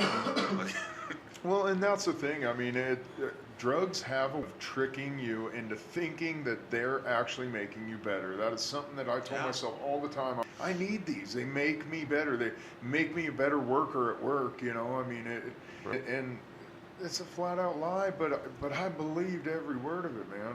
It's because it's like it temporarily makes you feel better. Exactly. Like, you know, you getting those endorphins released and that serotonin. You're you know. You're feeling good, so you associate feeling good with being good. You know, there's a lot of times, I mean, I look at my pictures before, dude, I thought I looked good at the time. You know, it's like, exactly, what's up to her over there, man? Like, I mean, I was, you know, dark circles, weighing a buck, you know, it's crazy, man. Yeah, it's a struggle, man, and that's what we try to do with this. Put a face on it. Yeah. Put a face that people know. Yeah. And that you can have some sort of measure of success against and say, okay, so they did terrible things, especially people that just know us now. Right. And then they look, you know, do you ever get it where they're like, I would have never guessed you were an addict. Yeah. I mean, I hear that all the time. Yeah. And I'm like, Whenever we're at school, like, I mean, you know, and I come out and talk about it. Like, I've had people, I mean, even outside of school, but a lot of times at school, just because those younger kids there, you know, that are 18, 19 years old, just out of high school, and I can't even express how grateful I am for that. But I mean, these kids that are, you know, I say something about that in class, and they're just like, "You were on heroin? Like, you're a recovering heroin addict? Like, I would have never guessed." And that's the stigma on heroin itself. You know, everybody thinks, they hear heroin, they think of Requiem for a Dream, they think of all these movies they've seen. Yeah, Train Spotting, you know. And it's like, when you broke your arm and you got those, you know, Vicodin or whatever, you did heroin. That's the same heroin. thing. Yeah. Same thing, man. And you know, and there's a very, very big misconception on the fact that because a doctor to me. Yes. You know, yes. that, like, so many people, and even to this day, you know, which, you know, there are people that need certain different narcotics, you know, or, you know, but like, okay, Dustin, and I'm not trying to throw us here, you know, you had a hernia surgery. Yeah. You needed something to get through that, because I mean, that's a to pretty the unknown self, bro. well, you know, like, So but bad. you were responsive. Yeah, you know, I mean, you were responsible I about went, it. I went clear to Omaha, you know, and went to a convention, and like, I mean, I prepared myself for it, and Right. the craziest that experience is, well, like as soon as that doctor hit me with the morphine, I was like, at first I'm like, oh, there's that feeling, and then I instantly go, I threw my life for this? Like, what was it? Just wasn't doing it anymore for me, and that is a godsend right there. Something has happened in my mind throughout recovery that I don't even enjoy it, you know, and that was a learning experience for me. Well, and that's kind of why there is There's a need. medical necessity. You know. My grandma, she has, obviously, she gets prescribed pain medication. She's in her 80s. She takes it every day. She takes it when she absolutely needs it. That works for her. Explain to people what the difference between what makes somebody different that can that and not take it, or, you know, not abuse it. You know, I mean, there's something different about us. You know, can you explain that a little bit? Like, what's different about us? Yeah, what's the difference? You know, I mean, I've always heard the joke, you know, two guys get arrested for, one's a, you know, frequent user, or, you know, and then the other one's a recreational drinker, and the other one's a drunk, you know, and they both in the drunk tank, you know, they both get DWIs, and then one's sitting there going, You know, why did I drink so much last night? You know, and the other one's sitting there, why the fuck did I take Main Street? And that's the drunk, you know, but I mean, what happens in our that? Why did I take Main Street? Yeah, and I mean, you know, but something happened in my mind when I took that drug that I wasn't thinking about having fun that night. That's me. When I use, I'm not thinking, I want to do more just to be high. I'm thinking, I want to be high for the rest of my life. I got to find more for tomorrow. And I want to keep this buzz going forever, you know. I think that starts off with early.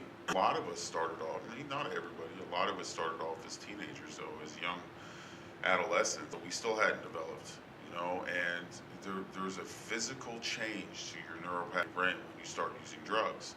It alters how it fires. No longer connecting, you know, with the rational thinking. You know, it's not saying, okay, I'm dealing with, I'm coping with some things, I'm dealing with some issues, so maybe I should or seek help, or I should go to the gym, or I should hang out with a friend, or I should do something therapeutic.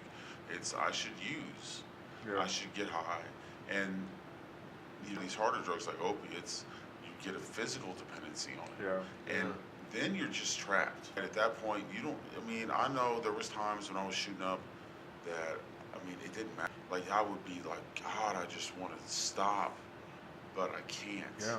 Right? Because I was so scared of withdrawal. But I guess what I'm saying is, what makes Ma not have that physical withdrawal? If I take opiates for more than 3 days, I am dead scared of the withdrawals, and I'm already experiencing them. Even when I'm so scared of them that kept me using. Part of that could be, I mean, so now like after surgery or something, part of it probably could have been a mental, like you were mentally tricking yourself into thinking you need a cool withdrawal. Yeah. But her thing is like, okay, she's taking one pill every 4 or 5 days. That's a 5 milligram Vicodin. She's taking a normal person pill. Okay. Like, you know, man. And giving herself 5 days to get back to normal. She just takes it. That's the thing is like, she doesn't take it. She doesn't take it because she get high, or that she needs that. Takes it for the reason. She takes it because her back. She weighs long. To be honest with you, like. There's a level you're supposed to hit your pain level at in there. You know, she takes it when she's past that. You know, like if her pain's at a 7 or 8, she's all of a sudden like, take one. But when it's at a 4 or 5, she doesn't take one. What you know good and well that zero pain tolerance, and I'm like, oh, I'm gonna fake myself into like, man, I better take 6 of these Vicodin, and she doesn't need to do that. You know, and you know, I don't know. How do you know, I talk about with like these kids at the schools we go to this week at. What is it, Adam? What is it? Is it a roll of the dice? No, that's not what we talk to the kids about. No, that's what we scare the kids with. Yeah, right? What you scare them. What it is that we talk to them about is that ignorance is bliss, right? Ignorance is bliss, If you won't know. Right, exactly. Like so.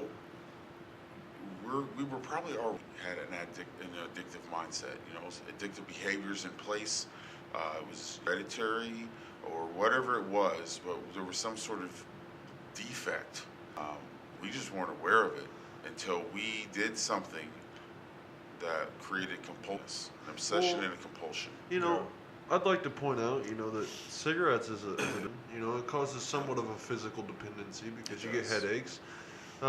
You know, and times and I'm asking you guys, because I know for a fact, me, myself, and I, you know, how many times tell yourself, I quit when I want to. I just don't want to. Yeah.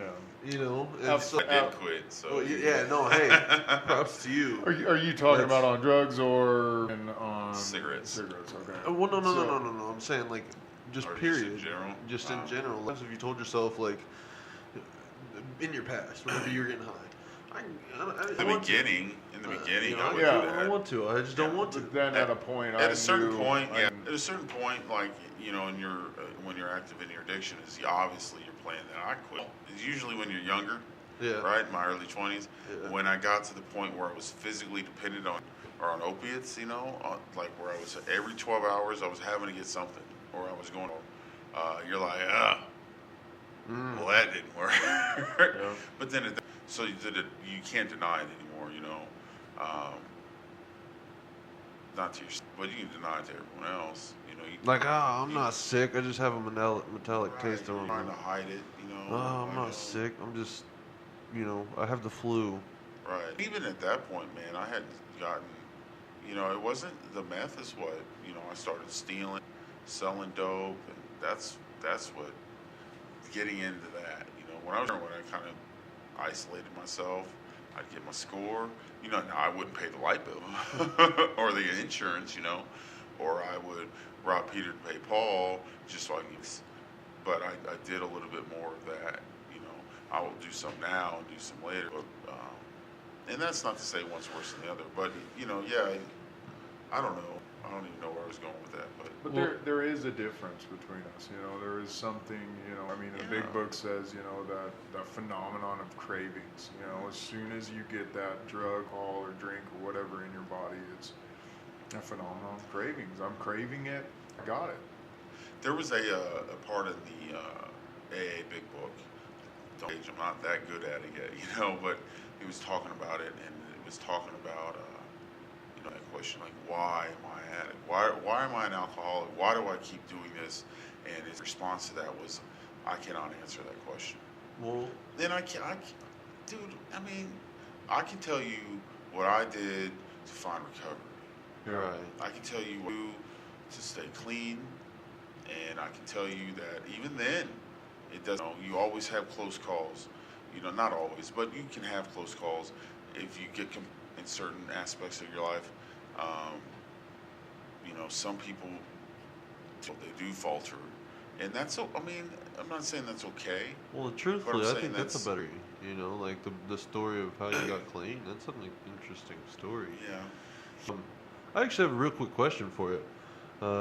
Knowing that I know you, I know that you had a car accident at one point in time that happened, not recently, but no, it was.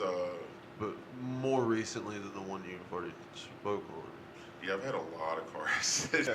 So there's a lot of dead animals out there. Yeah. So there's some funny. I mean, it's not really funny. There was one that's funny, but won't tell that one. So when I started active in my addiction this last time, after I got out of the hospital and I was off of dialysis, I wrecked my first car that in front of a police officer, at 3 o'clock in the morning.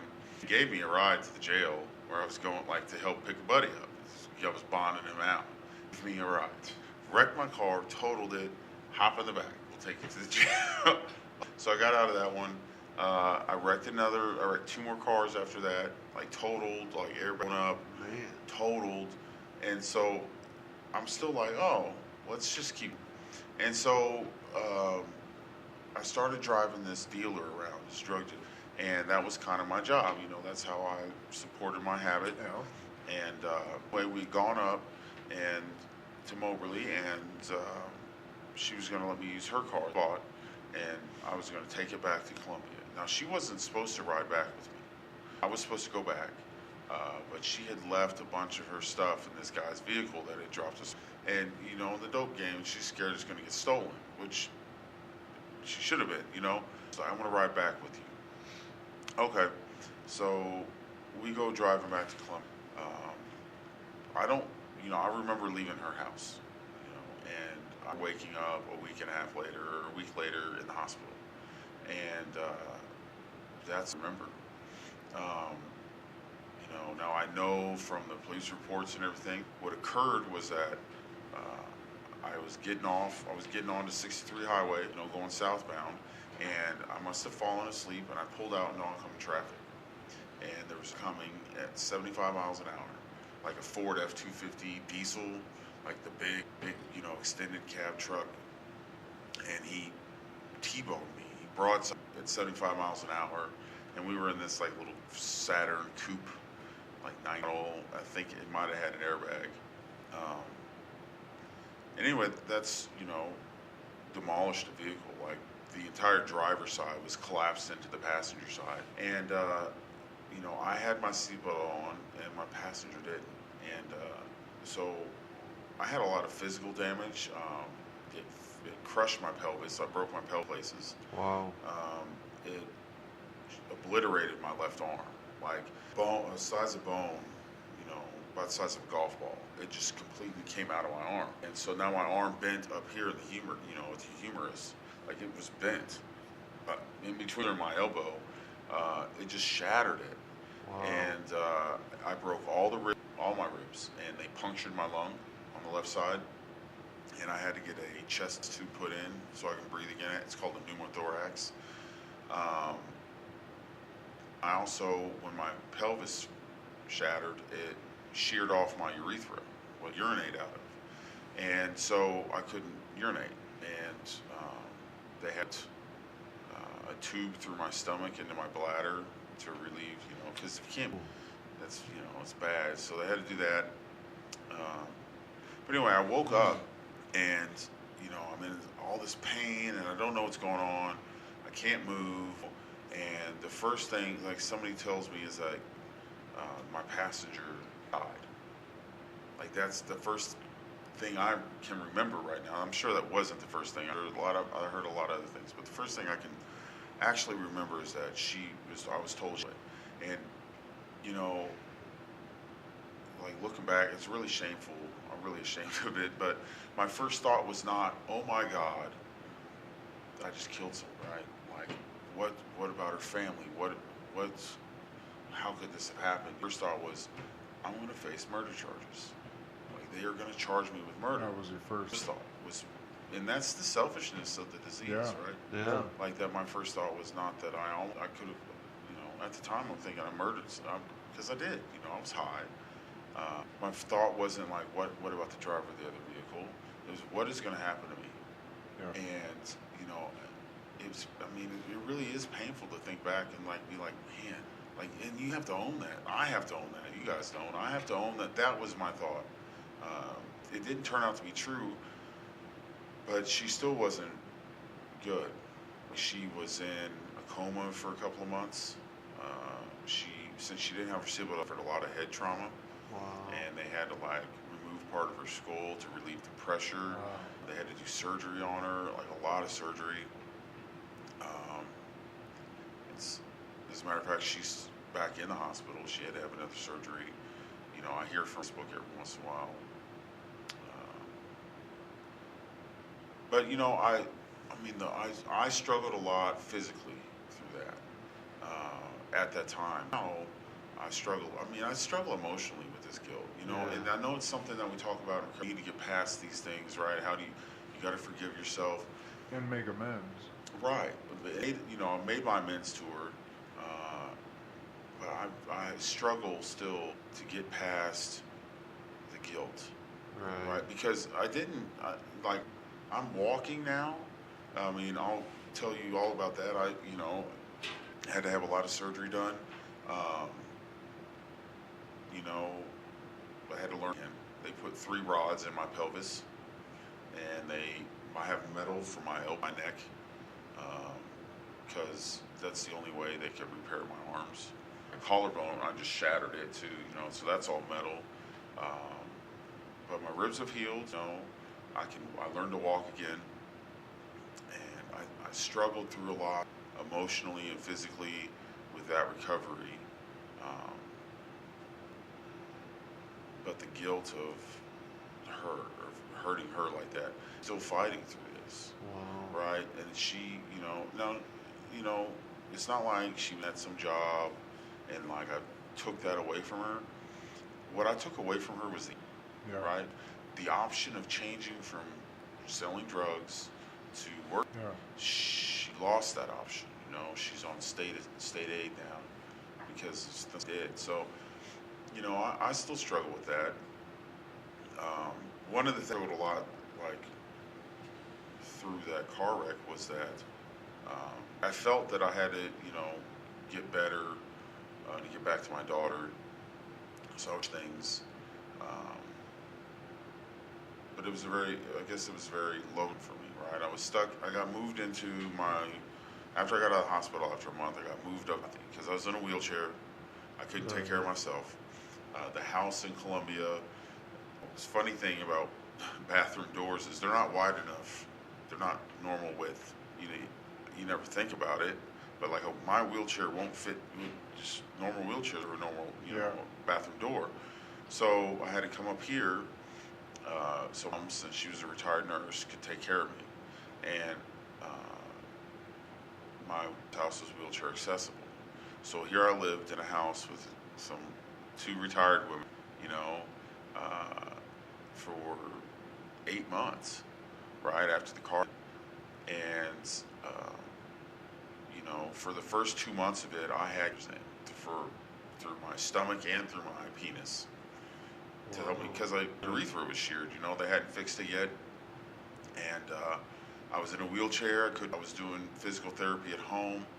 I still couldn't use the bathroom at my mom's house because she has an old house here in Chillicothe. So they set this commode up, right, in your bedroom. And I had this wooden board that helped me transfer the wheelchair to the bed, to the toilet, into the car. So I would use this to transfer onto the commode in the bedroom. And for the 4 months, my mom, she changed that bucket of shit, right? And at the time, like, dude, how embarrassing, like, I'm a grown man, right? I'm 33 at this time, 32, I guess. I was in 2018, early 16. I'm a grown adult, that I should have my own house and have a family and a picket fence, and here I am living in a grandma's house, pooping in a bucket, that I can't do. I can't change it. Every day she would change that.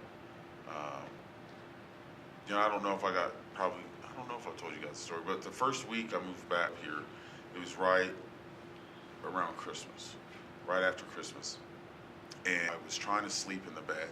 And I don't know if you guys know this, but catheters are really uncomfortable. Especially if they're in there for 2 months. I don't want to find out. So. Yeah. So I'm trying to bed, and I can't put any weight on my legs because, like, I kid you not when I say my pelvis was shattered in 10 places. There's rods holding it. I could snap that at any point by putting weight on it. Well, I fell asleep for about an hour, and I rolled out of the bed. Ooh. And I fell on the floor. And so here I am, a 2-year-old man, laying on the floor. And I'm like, I'll just get up. I'm screaming for my mom like I'm a 5-year-old because it's scared to death, right? And they won't let me get up. I kid you not, they called the fire department. In walks, 20-something-year-old men doing what I would do. Like, I used patients, for clinicals as a nurse, you'd move patients from the bed, and I'd always, you're a strong, healthy guy, you can help move this patient, and here I am laying on the floor, and I gotta get picked up by 2 dudes, and put back. Like, talk about a low point in my life. There's been a lot of them, but those ones stick out because I need to draw from some humility. If I need to find some points in my life where I'm like, man, like I've been low. Those are it, man. The struggle was real that day, Right. and it was, the same thing. My mom having to take care of me like that. Like, I can't imagine. That's dude, it was a lonely time, man. And I didn't do recovery. I didn't go to meetings. I didn't know anybody. I didn't go outside the house. I was still an addict. And I was an addict who didn't have any mode of transportation, wasn't mobile, and was in pain. So is that when you cleaned up, or you went back out? No, so I started walking again. Now, even Apex in Brookfield for like 2 months, and I saved up enough money. This is what hurt me, was that I was like, I need to move back to Columbia. I have to get back to Naya. I have to. So I haven't done anything to make myself better, except physically. Like, I've started walking. I need to get back to Columbia to take care of my daughter. That was my excuse. I probably just, really get back to drugs. And by that point, they dropped a warrant on for that car accident, and so I had enough money saved up to pay that bond, I turned myself in, paid my bond, got out, and I moved back to Columbia. And I mean, I kid you not, I called my drug dealer. You know, I didn't have a car. I had a few $100s in my pocket from working at Apex for a couple months, and I bought enough dope to start selling.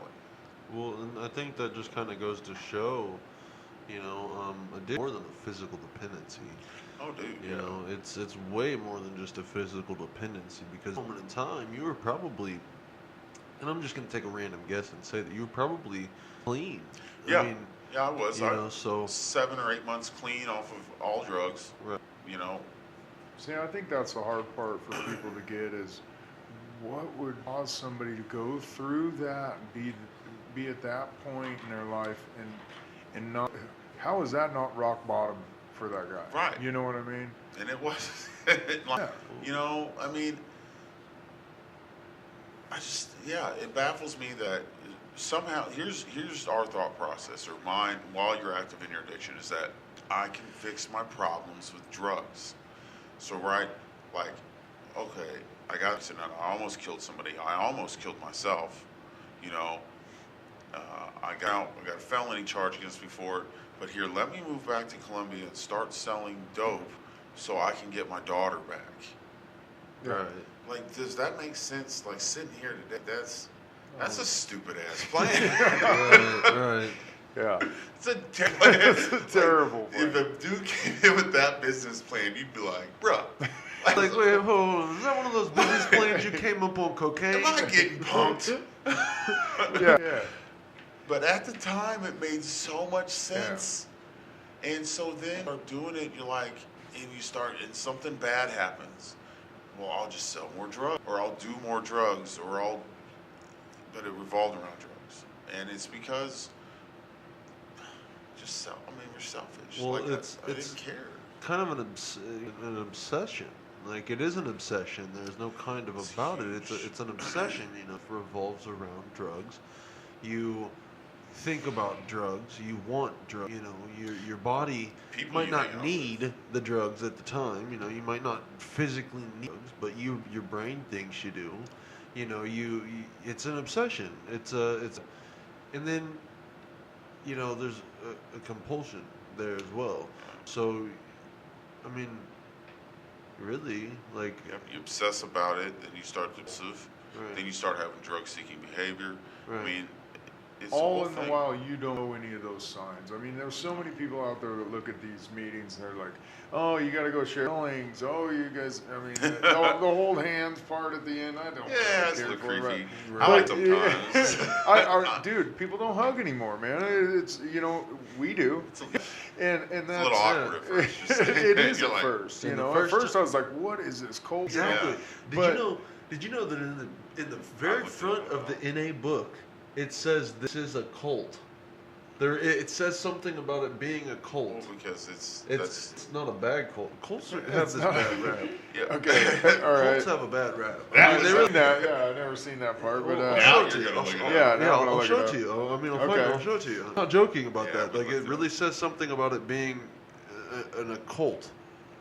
Like, but I think what the misunderstanding with them is we don't just go there and share our feelings. In the big book and the 12 steps isn't just, you know, it's like, oh yeah, admitting you're an addict. It's like, dude, it's working on yourself and finding out all these things about yourself and seeing those things, like seeing those signs, those, you know, the character defects. I mean, taking a personal story, all that stuff, you know, helps you better yourself. And then when those things arise, you know, and you start seeing that happen, like, even though you went through all that, you know, I mean, it is a feelings disease. You know, you're feeling low about yourself. You're wanting to find out the fact your mom was just cleaning out your shit bucket, you know? So how do you forget about it? You know, right. Whereas now today it's like, I need to go and make amends and thank her for it. And it's not about forgetting about it or pushing it off. It's about handling it, dealing with it in a correct manner. You know, that's what the program we work is. And I would like to say something about what I just said. For those that are out there that are addicted to drugs or Kendrick really likes. well, yeah, no. But what I will say is NAA is not the type of cult that you hear about in the joking manner. You drink the Kool-Aid. No, it is. You totally have to give your firstborn child to this program. Yeah, And you don't drink the Kool-Aid, you drink the coffee. Yeah, you drink the coffee. So, but no, though, on a real note, like it's something that changed my life. I mean, it is something that there's a lot of people that are in cults that are like, oh, it changed my life and blah blah blah blah blah. It really changed my life, and it's for the better. I have real friends today. I have friends that actually care. I have people that actually want to be around me, and they tell me these great things about myself, and that's what NA has done for me. NAA are great programs. It so shouldn't be called a cult, man. I mean, I totally disagree with that. It's a family, dude. I mean, right. Yeah, but cult's a family.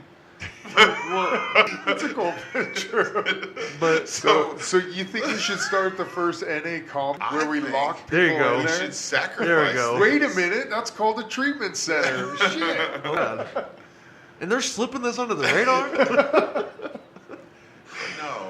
No, here's the thing, and we talk about this all the time, that there's a difference between people that are in recovery and that aren't. Yeah. Like, I can listen to people, give objective criticism about me and point something out. I love when people take my inventory for me because it makes my job easier. I can just listen. I can be like, okay, but we Tell me how you really feel. look at it, and I can actually think about it, and I can say, yeah, I have a problem there. I have a defect there, or I have a deficiency there, or I have a flaw, and you can put it over here in your file, and you can mark it down as something you're going to work on, right? Whereas people that don't work these programs, they don't think about these things. Think about, here's a problem, what's the solution? And that's what recovery does. It's like when I had, that whole close call, the thing that shook me, and maybe a close call, maybe I'm making it more than it was, but to me it felt like one. Yeah, well then that's all that really matters. But as I can look at it, like before my addiction or my previous life, like I wouldn't have just like, man, I got close on that one and kept about my way. Yeah. But now I can, I can look at it and I can determine what I need to do next. Yeah. Like how can I correct this? How can I take corrective action, do right the next time? Or What make should better I do? decisions. Make a plan Right. for next time. Because I can look at, that was close, right? Yeah. Like I'm still, I got U8, I passed because I didn't use, which, I don't have to restart my clock. But that was too, Yeah. Well, and Adam, what do I need to do? I would like to throw in there that I'm proud of you for that, bud. Like you didn't just look at, I didn't get high. I'm proud of myself. You're actually taking it and using it as a learning, and that's huge. That's the program. great. That's great. Exactly. That's something like that, and that's the program. Is that you can take something and how do I build from this, right? And a lot of people don't do that. A lot of people look at they action within their day, and they don't think about how they affect others. They don't think about how they can move. They just go about their day, and they're ping-ponging around as gas in a cylinder, right? You're just bouncing off of walls, and you might collide into something, or you might hit something over there. You end up at work at some point, but you go about your day. We don't, man. We're calculated in what we do, and when we're not, and we do the wrong thing, or we almost run into the wrong thing. We look at it and we go, man, we stop. We're objective to it. We stop, we contemplate on it. And noticing the behaviors, like, That's oh it. man, I'm That's falling key. back into those old behaviors. I'm the same thing I used to. I may not be using, but that's what the program to stay away from, Well, and we also learn a lot ourselves in the sense that like we know what those behaviors are because we can self-analyze. A I lot know of people, all my bullshit. But you still fall back into it. Little things. But that's okay because then I can call myself out on it. Yeah. Well, we've had to take a. Well, I mean, jail gives you that time too, but you have to take a time and take a self-analysis, like a Jail's self. a horrible place to clean up, though, man. Yeah, I mean, terrible. I met more hookups. Oh yeah, dude. When I left county jail, I was Like in there for criminal 3 months. Yeah. I had a guy that I was going to be buying dope from for like half the price that I was. I mean, I had nukes to sell to, like the whole shebang, and so I was, fortunate enough to have a family that gave a shit. Yeah. Dude, a lot. You know how many? I mean, there's a lot of addicts out here who have families that don't fucking. Right. And it's just because that's the dysfunction they come from, And so, and I've talked about this before when I got my 18-month key tag. That this time, what was different this time for me was that I finally looked back on everything, and I saw how lucky I was and how much opportunity I have, right, afforded to me that I don't deserve, right? Right. Like I mean, as far as like having a family that has some sort of fiscal means to provide me with a good attorney, I'm intelligent, right? Like sometimes book smarts don't come to everybody, and here I am sitting. I have all these tools right available to me. I have opportunity, and what the fuck am I doing with it? Yeah. So what am I going to rest on my laurels? Am I going to just keep doing the same thing, right? Or am I going to look at it? Okay, so for all the people, I'm doing them a disservice by not doing better, by not living my life to the best that I Doing can. yourself a disservice. But dude, you know how many?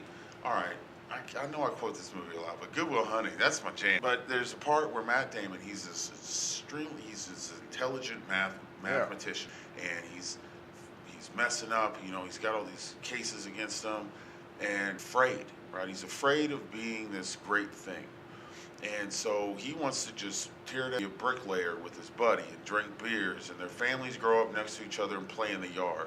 And Affleck's his buddy, and he's like, they're sitting there working one day, and Matt Damon's sitting there like, hey, this is honest work. This is a good living. My dad did this. What's wrong with me looking at a building and say, yeah, I helped. Yeah. And Ben Affleck, his character's like, nothing. There's nothing wrong with that. Except if you fucking do it, beat your ass. He's like, because you have so much more opportunity. Like, look at what you have. He's like, don't do this for you. You do this shit for me. Like, I don't want you growing up raising your kids next to me. He's like, one day I want to pull up up to your house to pick you up for work and not be there. Yeah. Because with a note saying, I went to check on better things. Because he had that chance, right? He could do that. And that's what everybody around me, like, I don't care what you do, right? I don't care if you're a manager at some store or if or you pick up trash on the side of man. I mean, but do it, and if that's what you're meant to be, then that's what you do, and you take honor in that, because that's honest work. Yeah. Honest work isn't doing that, when you could be doing something better with your life. Like, honest work is you living up honestly to what you can do. And I mean, I looked at is that I have all this opportunity afforded to me. And what am I going to squander it? Am I just going to go back and work for MFA Oil and not get a degree when I can do something and be something? And, not everyone has that. I'm lucky enough that my ex-wife likes me. I don't know how that happened. But, our daughter lives with her, and, that's where she lives. So I'm not the primary caregiver. I can afford to go back to school, and better myself. Now, kids, you get trapped in that system, which I don't know if it's trapped's the right word, but that. Yeah. So Right. That's what you harder. have. Yeah. There's life in front of you. Yeah. I get that, but that's honest, right? You're doing what you can do, and you're working with what you can work with, and that's my whole point. Is that I looked at that and I was honest with myself. It's like, what am I really going to sit here and just kind of piss on everything? Because I could have just done a little, and I would have been all right. Maybe I still would have had my own car, out eventually, and had an average paying job, where I just kind of ho-hum through life. But what's on my family? What's that showing my kid? What's on the people around me that that maybe don't have those opportunities, because a lot of people that I know don't. And then also, it's a success story, where you're showing people that you can do it. You can get odds, and you can, there's sometimes I look at you, bro, and I'm like, he has all them drugs, and he's not an idiot, Like, my brain don't work right anymore, man, and how'd you do it, But there is a point where it's like, you're still, you still did do all them drugs. You still, and there's nothing wrong with giving, working that 9 to 5 for the betterment of your child, where, okay, I want to give my child the best they can because I didn't get that opportunity. That's honest work. Yes, and there's nothing wrong with that, and then also, look at my life, and there's a lot of times where I'm depressed about, like, man, I'll be working at a sheet metal factory the rest of my life, But then I think about all the stuff I'm doing spare time, which is far more than a 40-hour week job. But, the Scales house, talking to you guys all the time, going up there, that's turned out to be way more work. The counter recovery outreach, being a GSR, I'm constantly going, it helps me stay sober.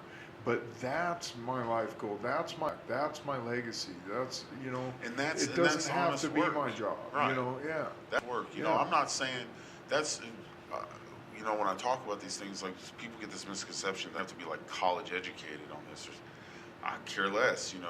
I know people that are more intelligent than I am that don't have a college degree. They don't have a high school education. That's irrelevant. It's are you living to your fulfillment, to what, and if your passion's in nonprofits and in bettering the people around you, and your family that you're taking care of, and you're doing, that's honest work. But to sit there and because you're afraid, maybe that's the key factor I'm kind of leaving out of this whole thing, is like with the movies, is that he feared doing better. And was the thing where I'm sitting here like, when I came out this time, and maybe that's always been is that I was always afraid of doing better, like, it's because it's unknown. And I think really all addicts are a bunch of scared little kids.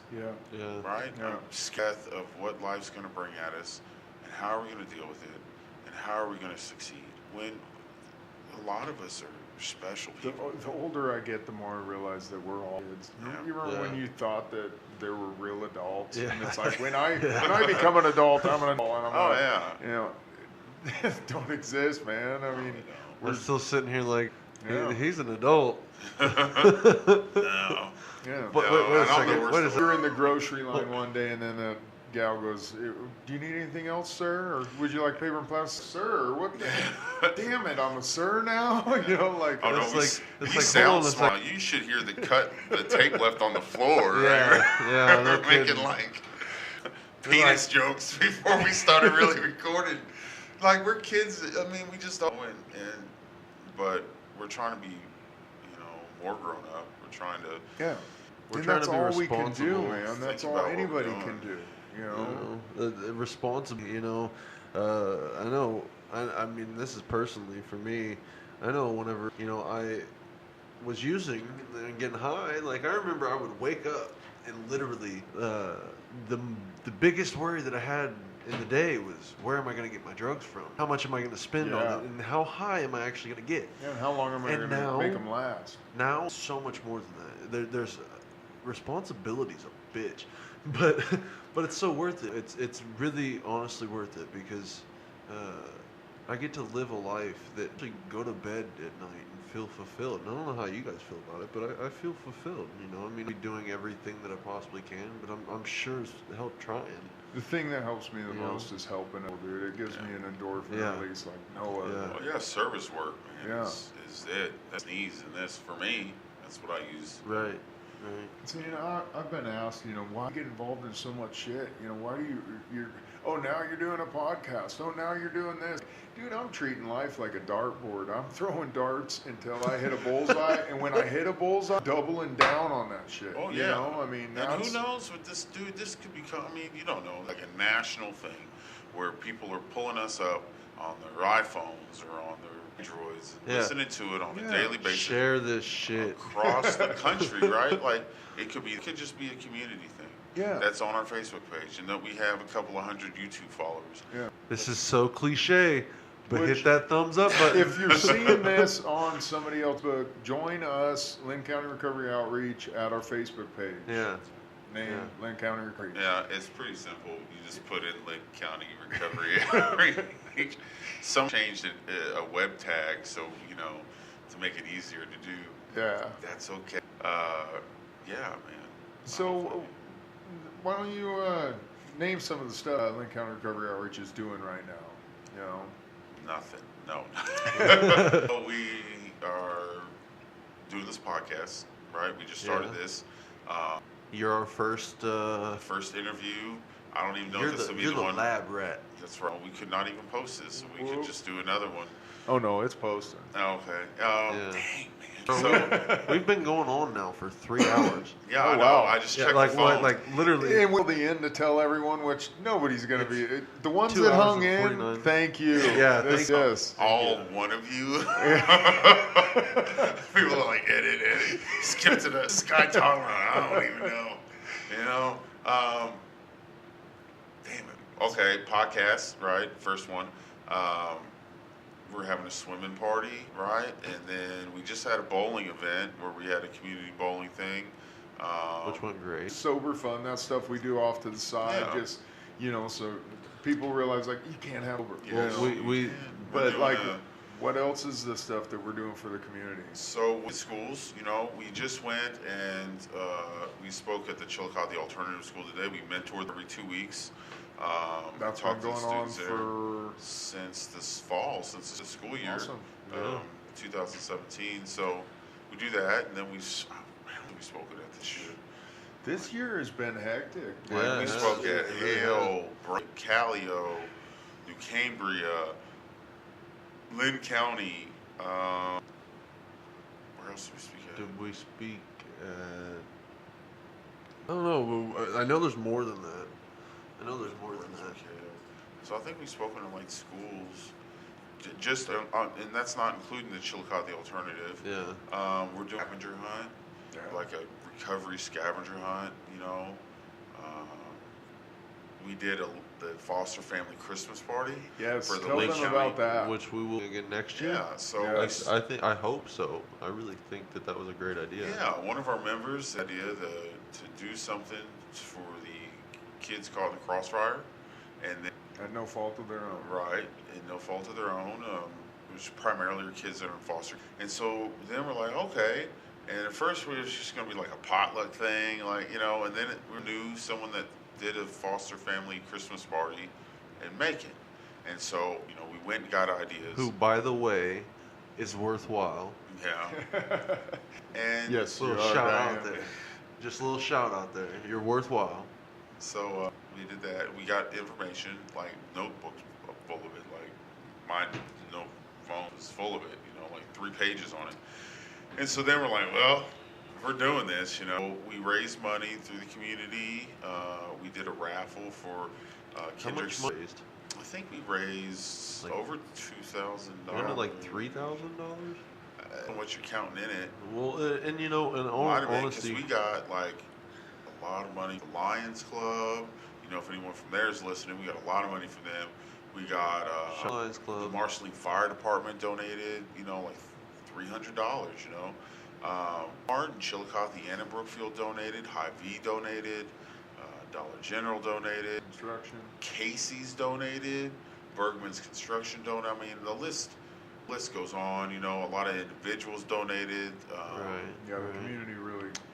Karen at the Burr Center that runs, the Brookfield Parks and Rec. donated the use of that facilities.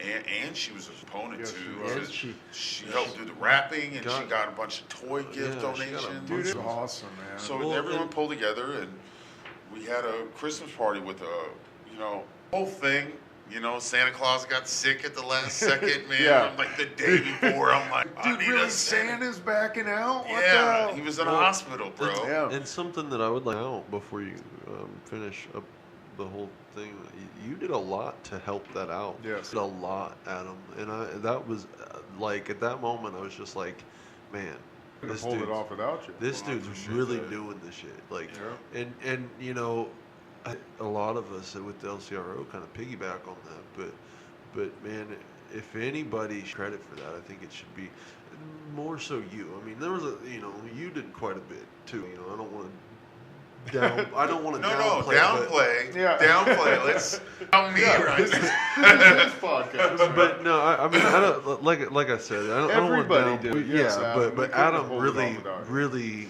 Appreciate it. you know, you did a lot. I don't know. Like, I'm the type of person, like, if it's like, oh, if we're doing this, fucking doing it, Yeah, right? You're an addict. It's, yeah. But we It's all or channel that nothing. into good, you know? Yeah. And so then, you know, you were a little apprehensive at first, like, man, that's... Yeah. But I'm like, look, if this, you know, it was a teenager and That making girl, that man. did it on her own. Like, she had her family's help, Yeah. you know? But I'm like, look, if a 16-year-old can pull it, We can do it. we can do it. And Yeah. so that As kind a of group, motivated us, yeah, you know? we can do this. Yeah, if a bunch of grown addicts, because granted we're like 10-year-olds at heart, but we did it, man. And it was work, but it was so gratifying, you know. And the thing, like, I was so busy during the party, I didn't even know what happened. Like, we get done, but you let me hand out the prizes at the end. Like, half the families had left. Dude, that was awesome, man. We're giving out, you know, $50 Walmart gift cards to kids, you know, Tablets. or to the parents. We handed out 7 tablets, or was it 7? Yeah. 6, or was it 5 tablets? 5 tablets, you know, a bunch of stuff that was donated. And I think next year $200 Walmart gift cards. There's like 200, like it's $250 4 worth of them. Was it $250 worth? I thought it was like $250. There was, no, it was $50 It was each. $50. And that went to Yeah. the families, and that kind of panned out because there was only like 5 left at that Yeah, point. and But you they know, didn't know they what to deserve experience. something too. I mean, Right. those families that help out, you know, and raise aren't their own, and you know, do their that's thing another for thing them. we're- That's We're doing is Woody Hills, a nonprofit Yeah. that runs out of There you Harrisburg go. that deals Yeah. with abused children, you Yeah. know, and they foster care in like these homes. You know, we got a bunch of us together. We're April 7th. We're going to go down there and help build this duplex so that the parents have a retreat 24 hours to get them out of the house, because each parent family is taking care of us in that house. It's a lot of kids, Yeah.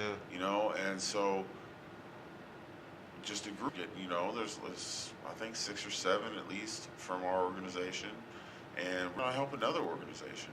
And Yeah. that's what it's about. It's go down helping- and actually help them build another house. yeah, frame the walls, and then the next weekend, put up the roof truss and sheet the roof. Yeah.